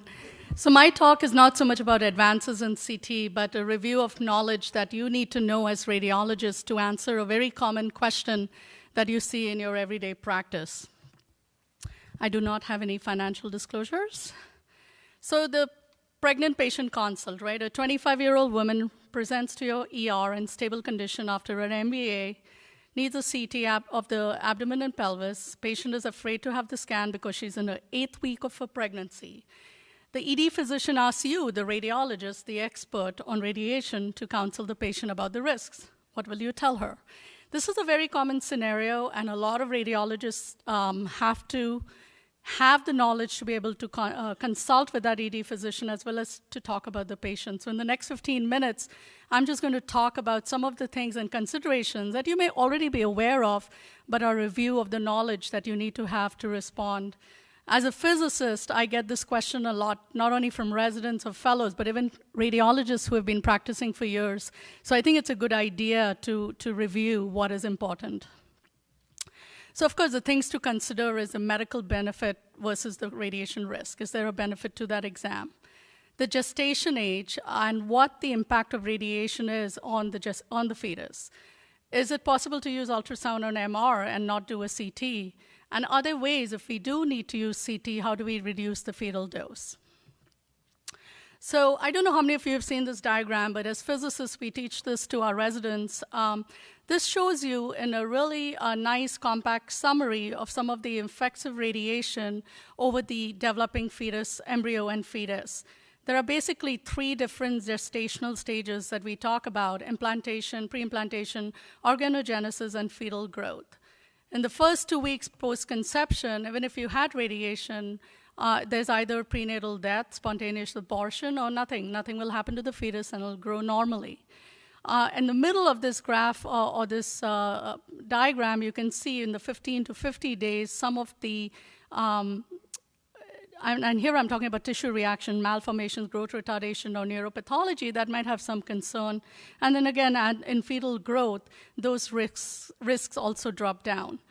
I'm focusing mainly on tissue reactions, but do not forget, as seen in this diagram, there's always the risk of cancer because we always follow the model of, the smallest amount of radiation has some risk associated with it, the no threshold risk model. But my focus is mainly on the tissue reactions. That's the first question I'm trying to answer when a radiologist asks me this question. So just so that you know what are some of the common, what is the fetal dose from some common exams, I've had neuroradiologists call me and tell me I am going to be doing a procedure or I have to do a neuro exam and it's a pregnant patient, do I need to be worried? So first and foremost, any single neuro or chest CT exam is not a concern. Fetus is nowhere near the primary beam and the scatter radiation is very low. So please do your head CT on a pregnant patient without worrying about the fetus. Really a focus here is when the fetus is in the field of view. So your abdomen, pelvis CT is the one, which is also one of the most common exams in body imaging. You can see here, this is from one of the common textbooks and very modern textbooks that physicists use to teach residents. And you can see the number shown here is about 25 milligray. If you have a CTA, it's more like 34.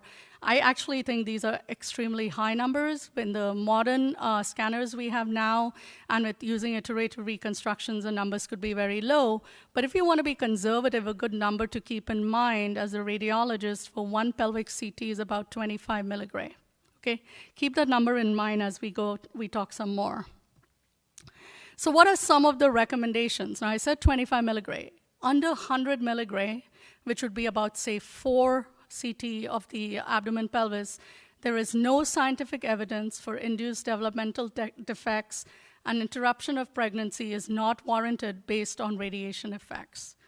Let's go a little higher, about 100 milligray. There's some risk, a low risk for developmental deficits like growth malformations, growth retardation, mental retardation, and so on.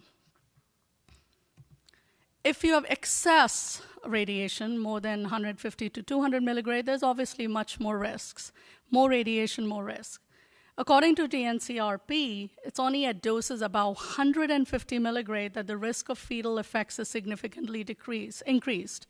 So if I take that 25 number, that's about 6 CT to the abdomen pelvis. If you're giving it, one after the other to that pregnant patient and to the fetus, that you might start thinking, oh, now I am going to have a problem. There might be much more risk to the fetus. The majority of radiology exams result in fetal doses that are much lower than any threshold that we have talked about here. It's less than about 50 milligram, and that table I showed you about 25. Therefore, the risk of abnormalities from these exams is small, and therapeutic abortion is not advised based on radiation risk alone. I'm only focusing on the radiation risk. I'm not talking about anything else. So that was what, these are some facts in terms of dose and what effect it has on fetus. What about the risk of childhood cancer following fetal irradiation? The relative risk of cancer development secondary to in utero exposure, it's a topic of great interest and great debate in the scientific literature. Anything actually in radiology where radiation dose is concerned, you can find opposing views if you look in the literature. There's a lot of debate. Firmly establishing cause and effect has proven to be very difficult for cancer, for childhood cancer following fetal irradiation. So if you expose the fetus or a newborn actually to a 10 milligram dose, the lifetime risk of developing any childhood malignancy, particularly leukemia, which is what mostly people talk about, might increase from a natural rate of about 0.2 to 0.3 to about 0.3 to 0.7%. So a little higher, but not very high, not significant. And the lifetime risk of developing radiation-induced cancer from in utero exposure has been estimated to be similar, but the uncertainties in these estimates are really significant. So you cannot say with any certainty what the risk is. I wanted to show here a table. It's a very busy table, and I don't expect you to read all of it. The point I was trying to make here is to show the risk from radiation versus the natural risk. So in this first tab over here, childhood cancer incidence is about 3 to 1,000 in children. If you give about 10 milligram received before birth, that's an additional 0.06%, or about 0.6% that it's increased. Similarly, for abnormalities, you can see what the natural incidence and how much the radiation will increase your risk.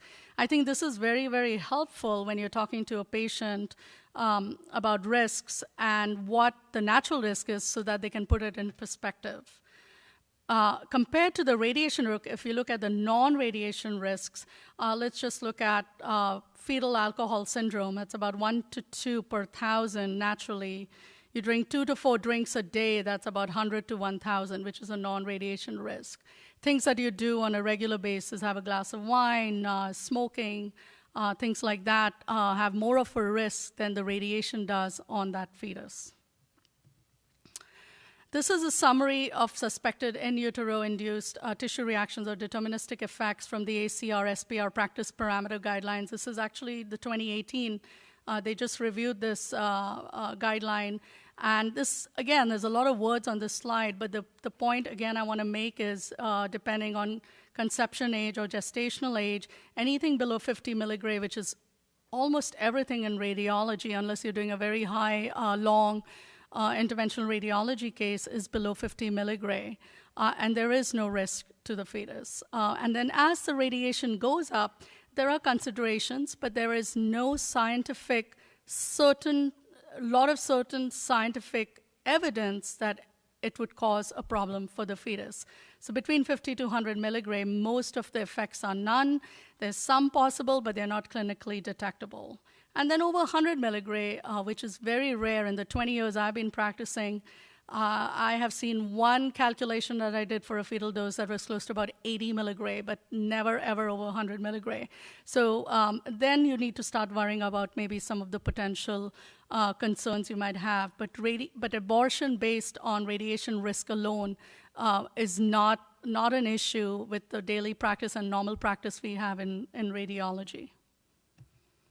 So again, let's get back to our patient, the 25-year-old MVA patient, and the ED who's asking you for your advice.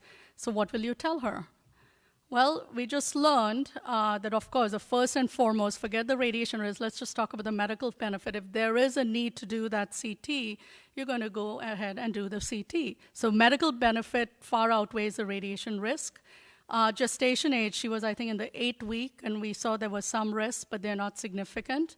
Did we discuss with that ED physician, can we do ultrasound MR, depending on the question that's being asked? If not, then go ahead and should we do the CT?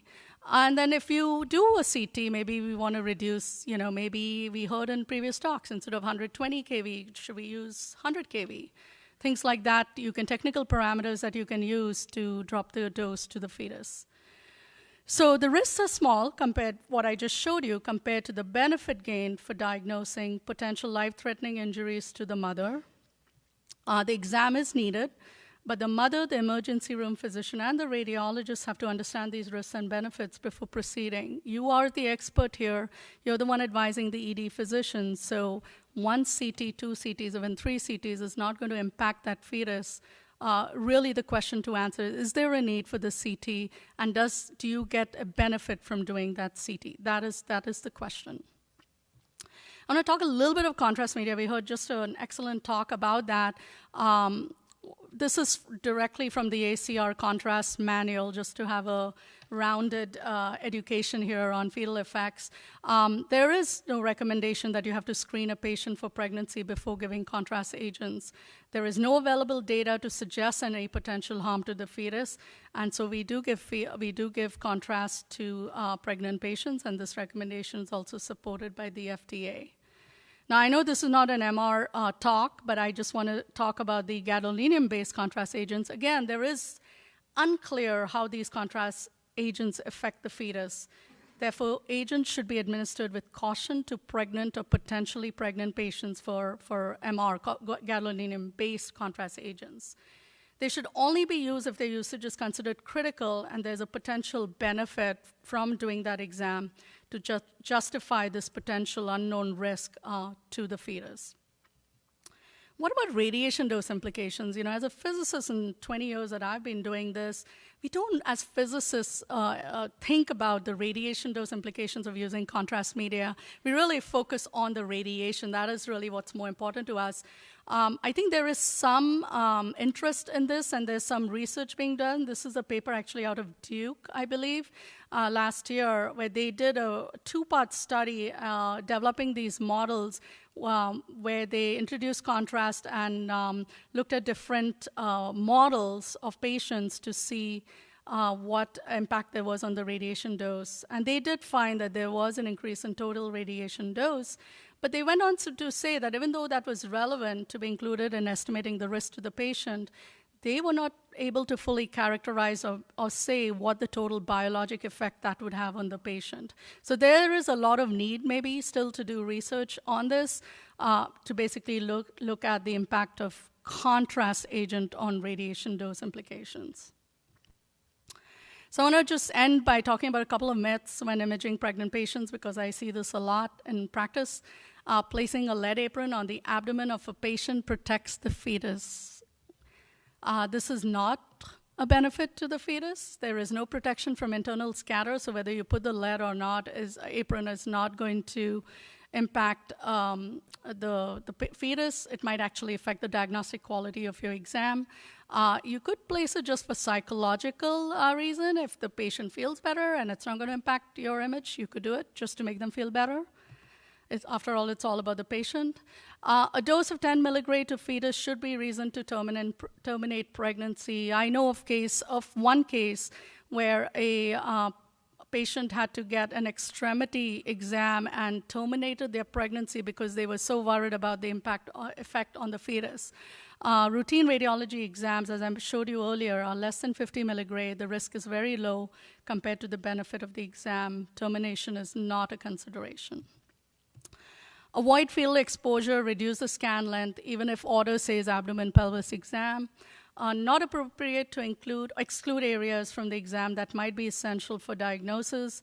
If the benefit risk has been weighed and the decision to proceed with the appropriate diagnostic test has been made, it should proceed as normal. But what you can do is, with the aid of your technologists and your physicists, is maybe potentially drop the technical parameters to reduce the dose to the fetus.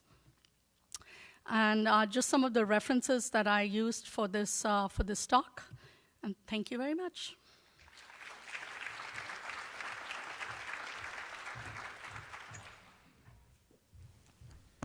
Thank you, Kalpana. That was an extremely useful talk.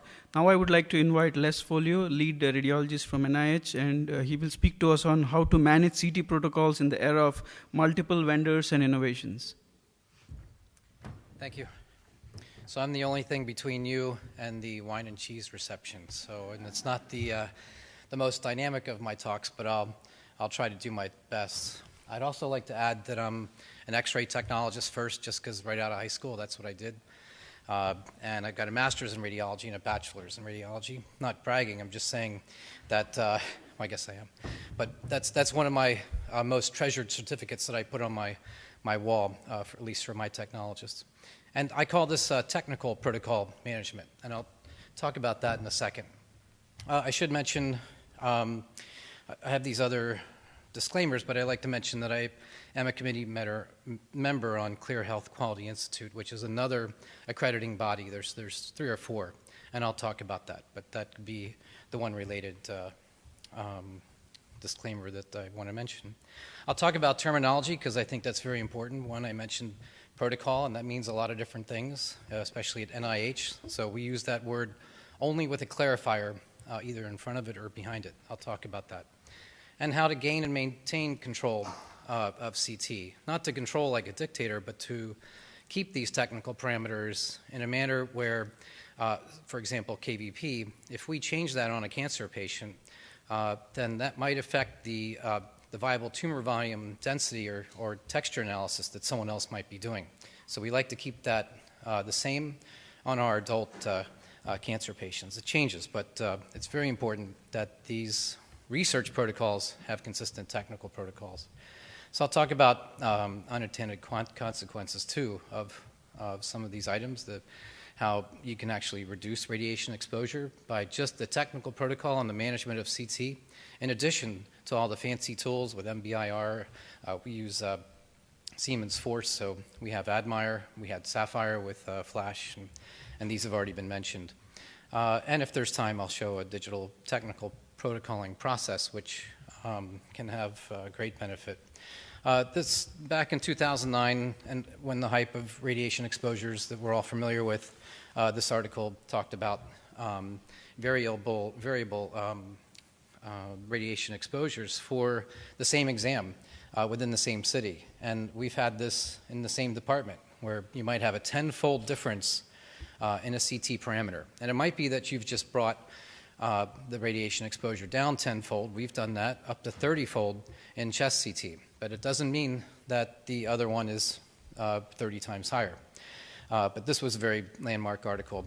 Another one I should mention is from Kalpana about DIR, and well, not the DIR, but from the DIR data just published in Radiology last year that gives new benchmarks that we can refer to. And I'll talk about that in a little bit too.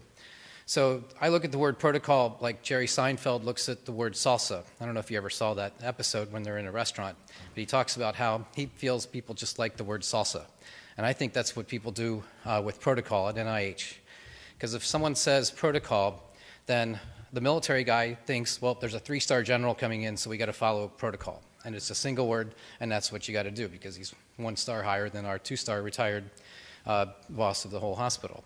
I think of it as a technical protocol, or the technique chart. I'll just show this for a second, that if anyone recognizes this, you're either as old as me or you're smart because you look back in the history books or a museum. I'll get to that in a second. The technologists think scan protocol, the parameters, and they should. That's what the technical protocol reflects, what the scan protocol should be from the technical parameters, the KVP, the MAS, the pitch, and all these other things and the ingredients, just like a chef would control the recipes. Keep them secret, not share them like we do here at SCBT, but they want to have the best meal possible. The IT folks think of a DICOM exchange, data exchange protocol. So, and the triage nurse thinks of it as protocolization or protocoling, the act of protocoling.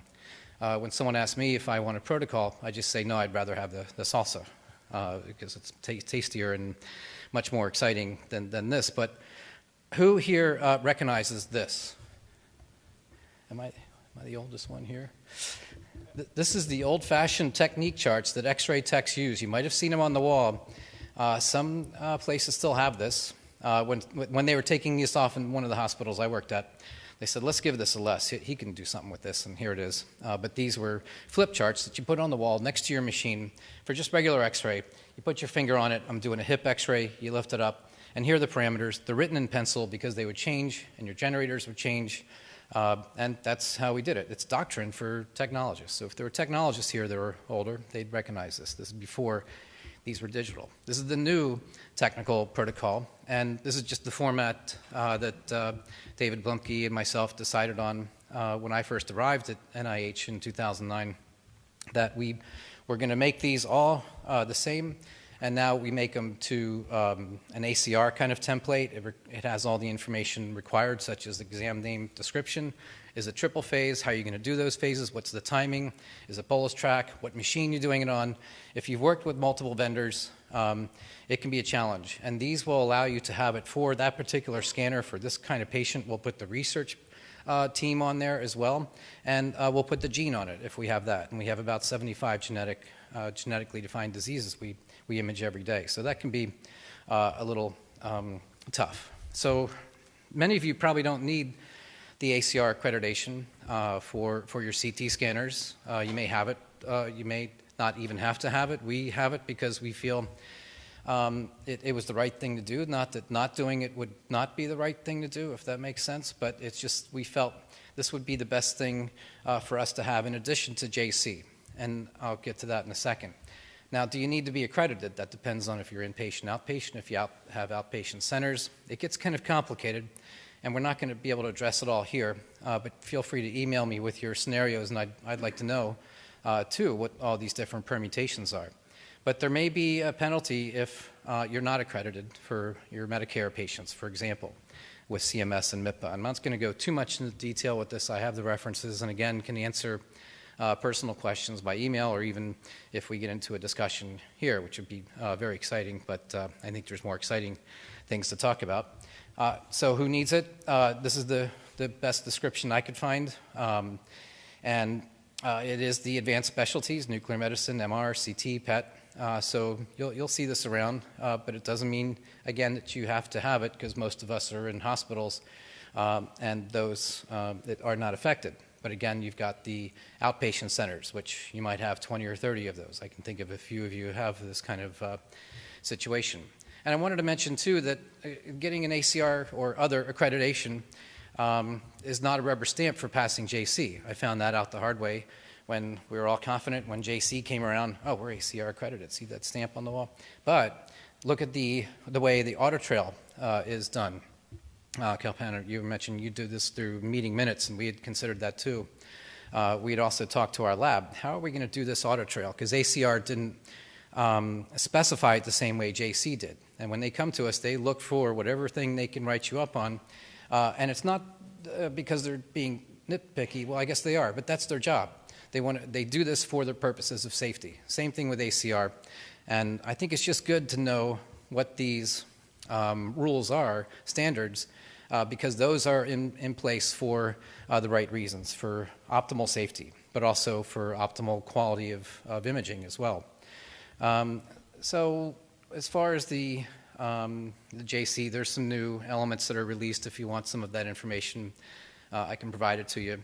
Here are the main things that you would be accredited by or inspected by. The ACR IAC is another option. CHQI is a full digital option.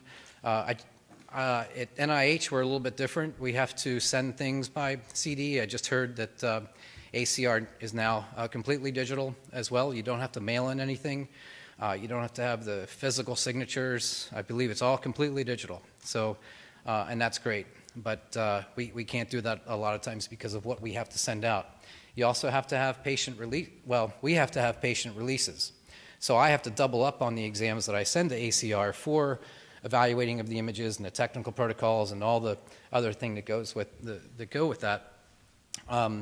But that might be specific to NIH. But if you're military, maybe there's a similar kind of rule. And we might have to burn discs and do physical things because we just can't send it out of our institution. Because we have to send, they still require PHI as well. And so we're real careful about that. So inspection readiness, learn from our mistakes and our write-ups. There was Geraldine McGinty eloquently said that our hindsights can help others' foresights. So my hindsight was we should have used this product here at Media Lab. I don't have any financial interest in them, except maybe I'll just save money not having to go to psychological sessions on why we didn't pass our inspection with flying colors. But what this does is allow you to go through the signatures. So again, you have to have, and it specifies that the technologist, the medical physicist, me, the lead CT radiologist, and the chairman all have to sign or do through minutes. But how do you do this? And we were doing it through the shared drive. It was pretty clever, but not clever enough. And I personally like using our shared drive for doing this. I think some of you are using SharePoint for this. And this is just one solution. I'm not saying it's the only one. But this works where you go in and you have a mailbox, you sign in, it prompts you, here's your technical protocol. It's been 11 months, you're going to have to do your annual review of that particular protocol. We have about 1,600 active research protocols in NIH. We have about 150 active scan protocols, of which we use like 10 or 20 very commonly.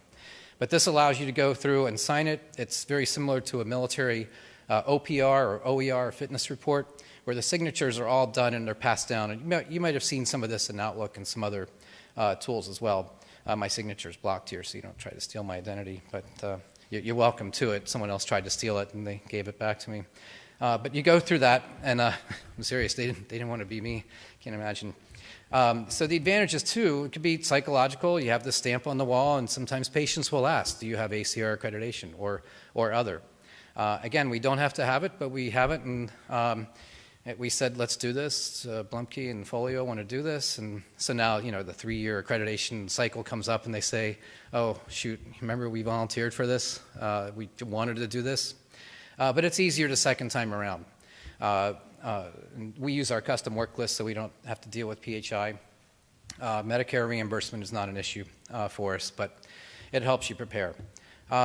Some challenges, it's time consuming, it's expensive. I forget what the price is, but we had to get that through our chain of command, but because it deals with safety, then they couldn't argue.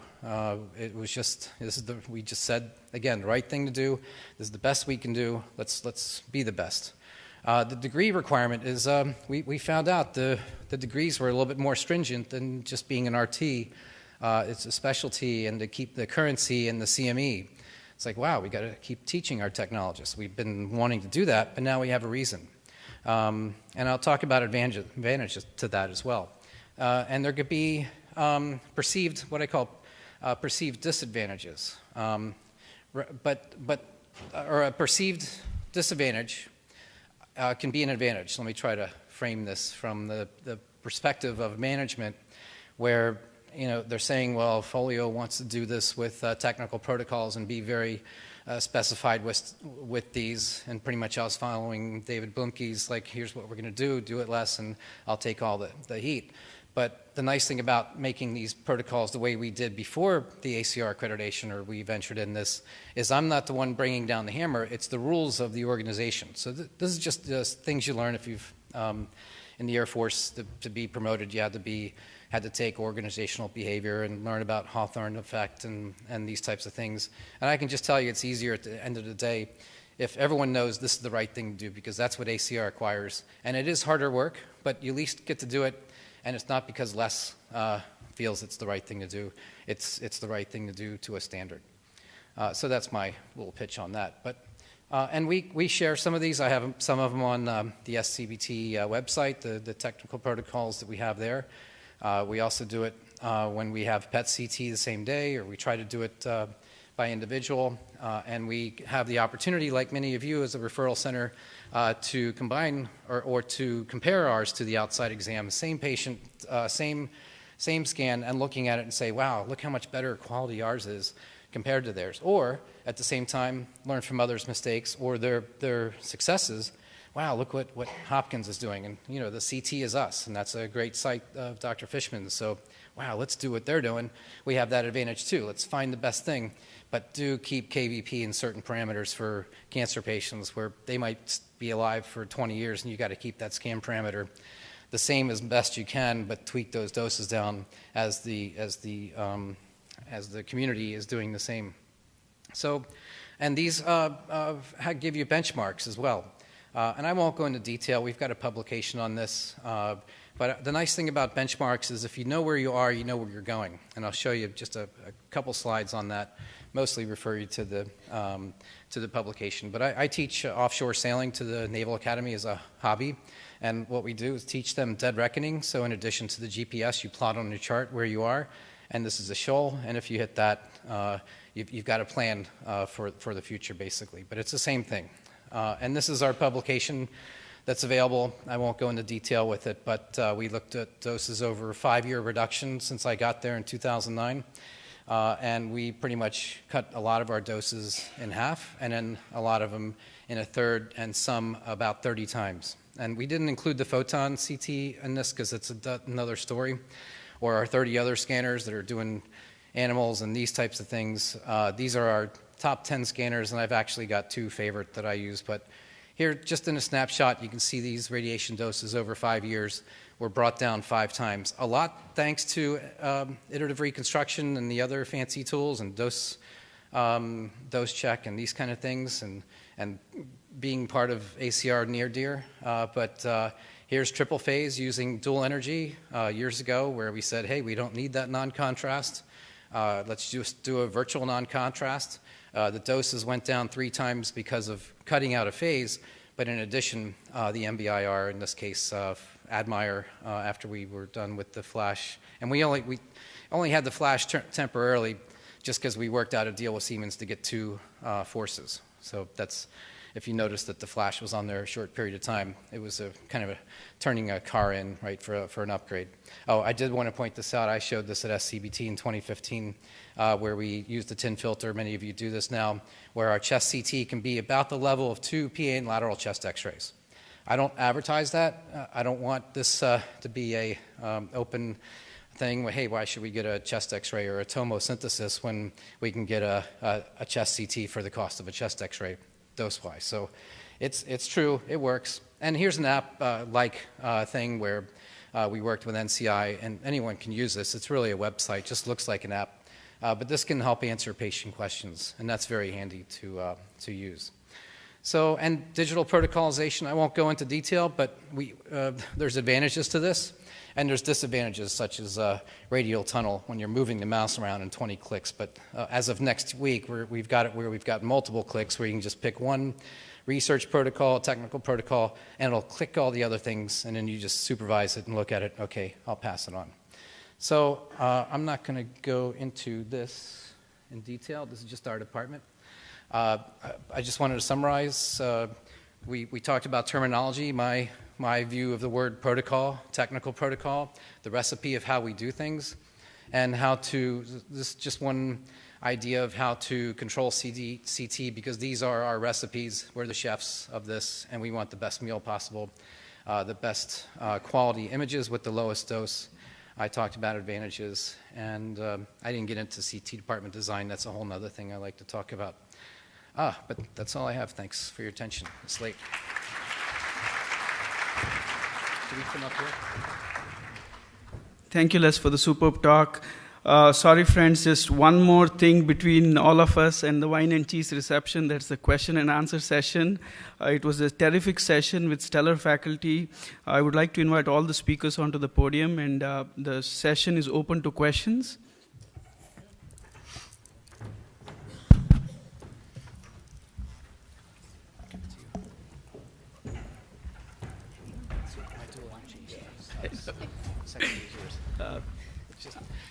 If nobody has questions, I can ask a few. Sahani on CT in 2030.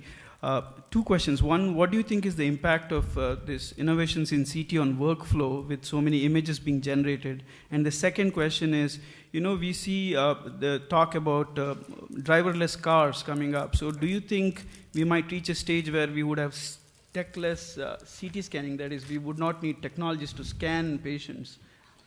So what are your thoughts? Boy, that would hit me as the technologist myself. But how is it you plan on doing this? When I worked for the Pentagon Science and Technology, I proposed a helicopter drone with a CT on it that would fly to the patient in a combat zone. It was nixed, but I think that would be something. But I was amazed that they're in ambulances. Yeah, they are already. I think, Avinash, I think too, for your first question, I believe that currently we create a lot of images because we find it difficult to make a diagnosis on few images, like even the planes, and with multi-energy imaging, now we have material-specific images. And certainly before scanning, we would not know what images to do. But in future, I think so, with better workflow, and this is where automation and some of the machine learning algorithm might come in play, is that we might have a very task-specific images. Based on, as the patients are scanned, we know exactly if this is a pancreas cancer, we will know what images we need to acquire, even how they are displayed.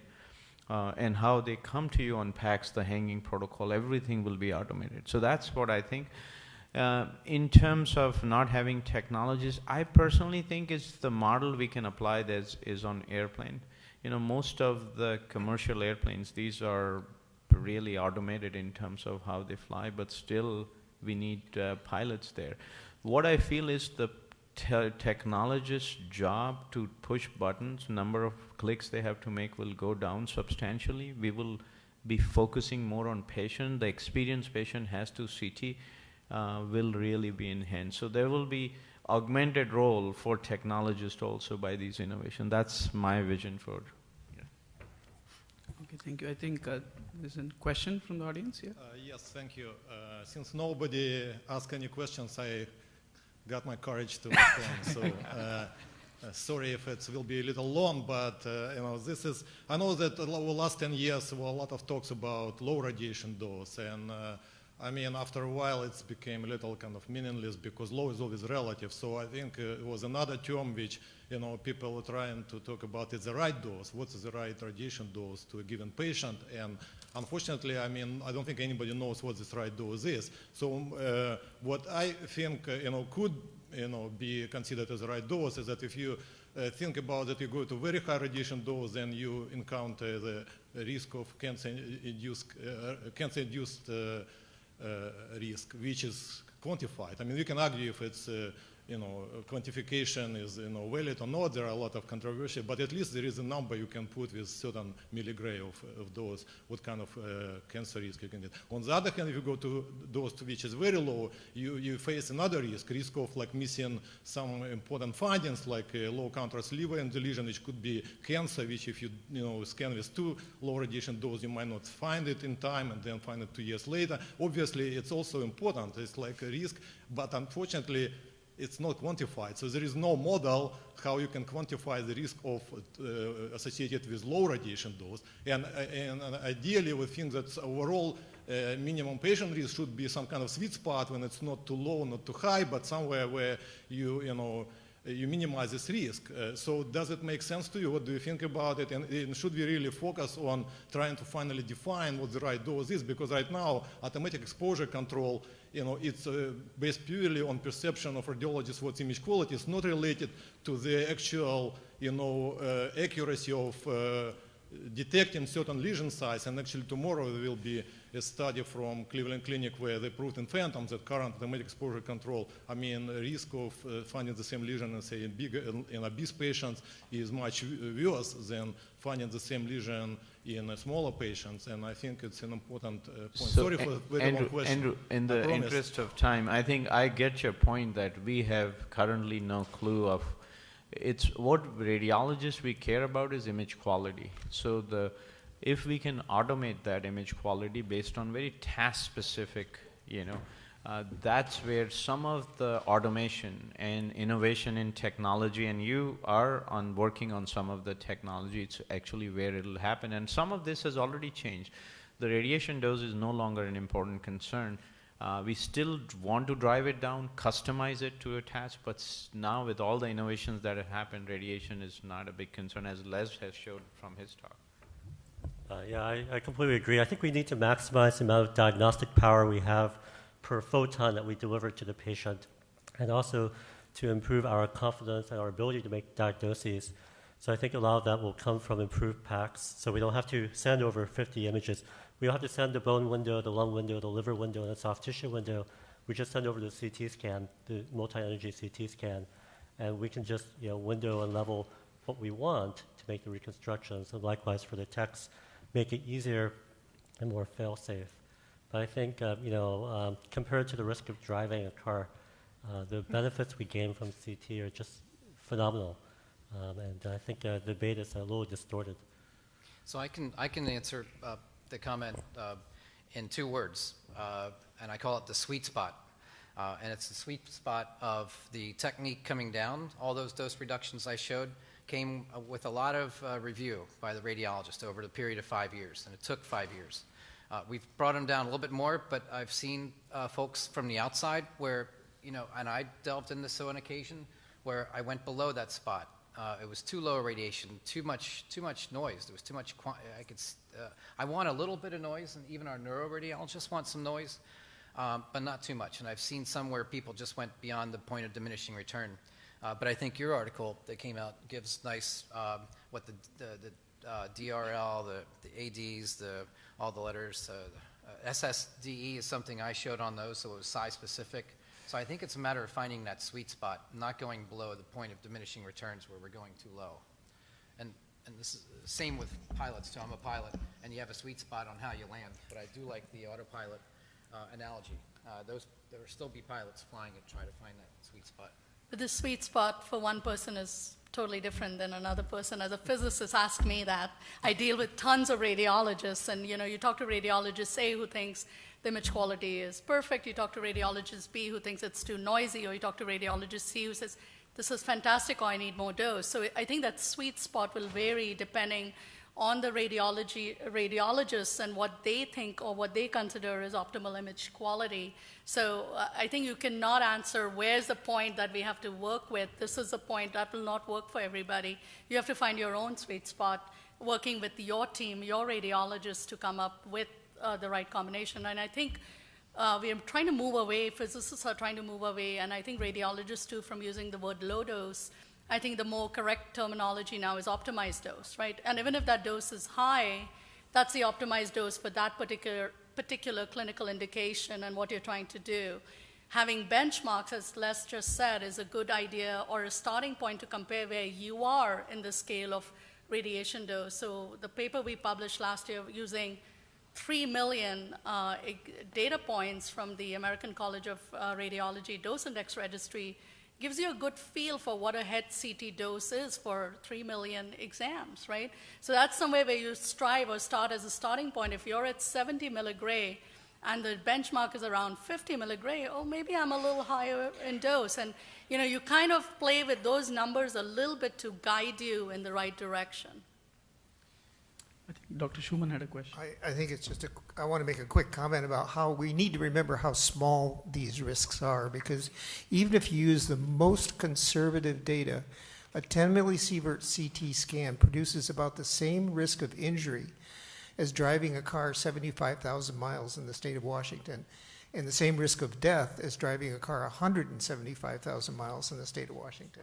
So these are extremely small risks, and nobody thinks about that when you get in your car. A question for Dushan. Bill, before that, I want to make a point. My wife says that actually risk of dying from my cooking is more than dying from a CT. Okay. Point taken. But question back to you, Dushan. Do you see a phase of AI in the future when we do a 7,000 or 8,000 cut CT exam and the artificial intelligence algorithm says, you don't need to look at 95% of these images because they're normal, but there are 5% that are something funny on and you better look at? That's a great question, Bill. I'm not an expert on that, but there is a effort being made to create that use artificial intelligence right at the raw data and see what are the just few images that we need to give the answer there. And especially in the emergency room where you need to know if there is, let's say, bleed or no bleed. In those situations, easily you can just create few images there and use AI to make the diagnosis. So not only that, but how do we create an image like the way noise is modeled currently, the image quality, AI might simulate noise in the image or remove noise based on where we need the best contrast or less contrast. So these things will happen. There is a lot of effort. I'm most excited about the workflow side rather than on the diagnostic side. I have one. Oh, I'm sorry, but one thing about the amount of images I have started to push what the force allows me to send 0.5 by 0.3, but it's not for primary interpretation. I got yelled at by my radiologist. What are you doing? I got to read all these. No, just read your 2x1s. But that's there for the not raw data, but as close as I can get to raw data to then produce exquisite MPRs, and that's just for data manipulation. But I agree that it's the raw data where the machines won't need to have it in the view that we're used to see it as a human does. The machine will see it a whole different way. Perfect. I have one final question. This is something which I think has impact in clinical practice. We know we have this new innovations on low KVP imaging, low KEV imaging, but how does that impact quantitative measurements of attenuation? Because, we have all these standards for adrenal nodules, like 10 Hounsfield units for fatty liver or non-contrast CT. As we scan with lower KVP, I don't know the attenuation values can vary. So where do you think those quantitative measurements are going with the changes in CT technology? I mentioned it just briefly in mine, and I'll be quiet, but it was we keep it at 120 kV because we always have, and I'm not the always have kind of person, but for the cancer follow-up we're doing, a lot of the folks are looking at things like what Dr. Smith has done and Ganesh and looking at those Hounsfield units as an indicator of necrosis. So we need to keep that consistent. We can't change it right in the middle of a cancer trial. So we're looking at total volume of viable tumor, every density inside of that. And changing KV, for example, changes the Hounsfield units as was shown by definition. So we're real careful with that. Yeah, I think the fact that synthetic images in lower KEV must be windowed and leveled differently from normal CT imaging. And if you have residents who just punch the button that brings you 440 for your abdominal images, they're going to look bad, and they're going to say that low KEV imaging is ugly. Well, it's ugly because they haven't windowed and leveled. They have to window and level because those numbers are all different.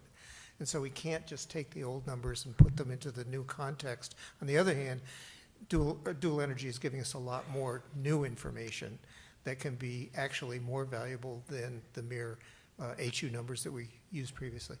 Yeah, and just to add to that, I think we are used to looking at Hounsfield unit, but that has been a traditional way of doing it. But with all the quantitation with dual energy, we will have more material-specific information. So there, the Hounsfield value will not make much sense in future. Currently, our practice has based on, some of the quantitation is based on Hounsfield value. So in the current practice, you need to understand that if your KEV or KVP is different, your numbers will be off. So that you always have to keep in mind. But in future, the quantitation will not rely on those things. It will be on the material. So we will not need that as much. Perfect. Just a brief comment. I think this came out of the University of Alabama, but the idea of having a universal Hounsfield unit translation to 120 kVp is something that's easily gettable with AI. It's a little tricky right now because we don't have the big data crunching, but I think the Hounsfield unit will come back. So. Okay, thank you. If there are no further questions, we would like to end this session. I would like to remind all the attendees that we have the wine and cheese reception at 5:30 in the exhibit hall. And thank you all for your kind attention and being here.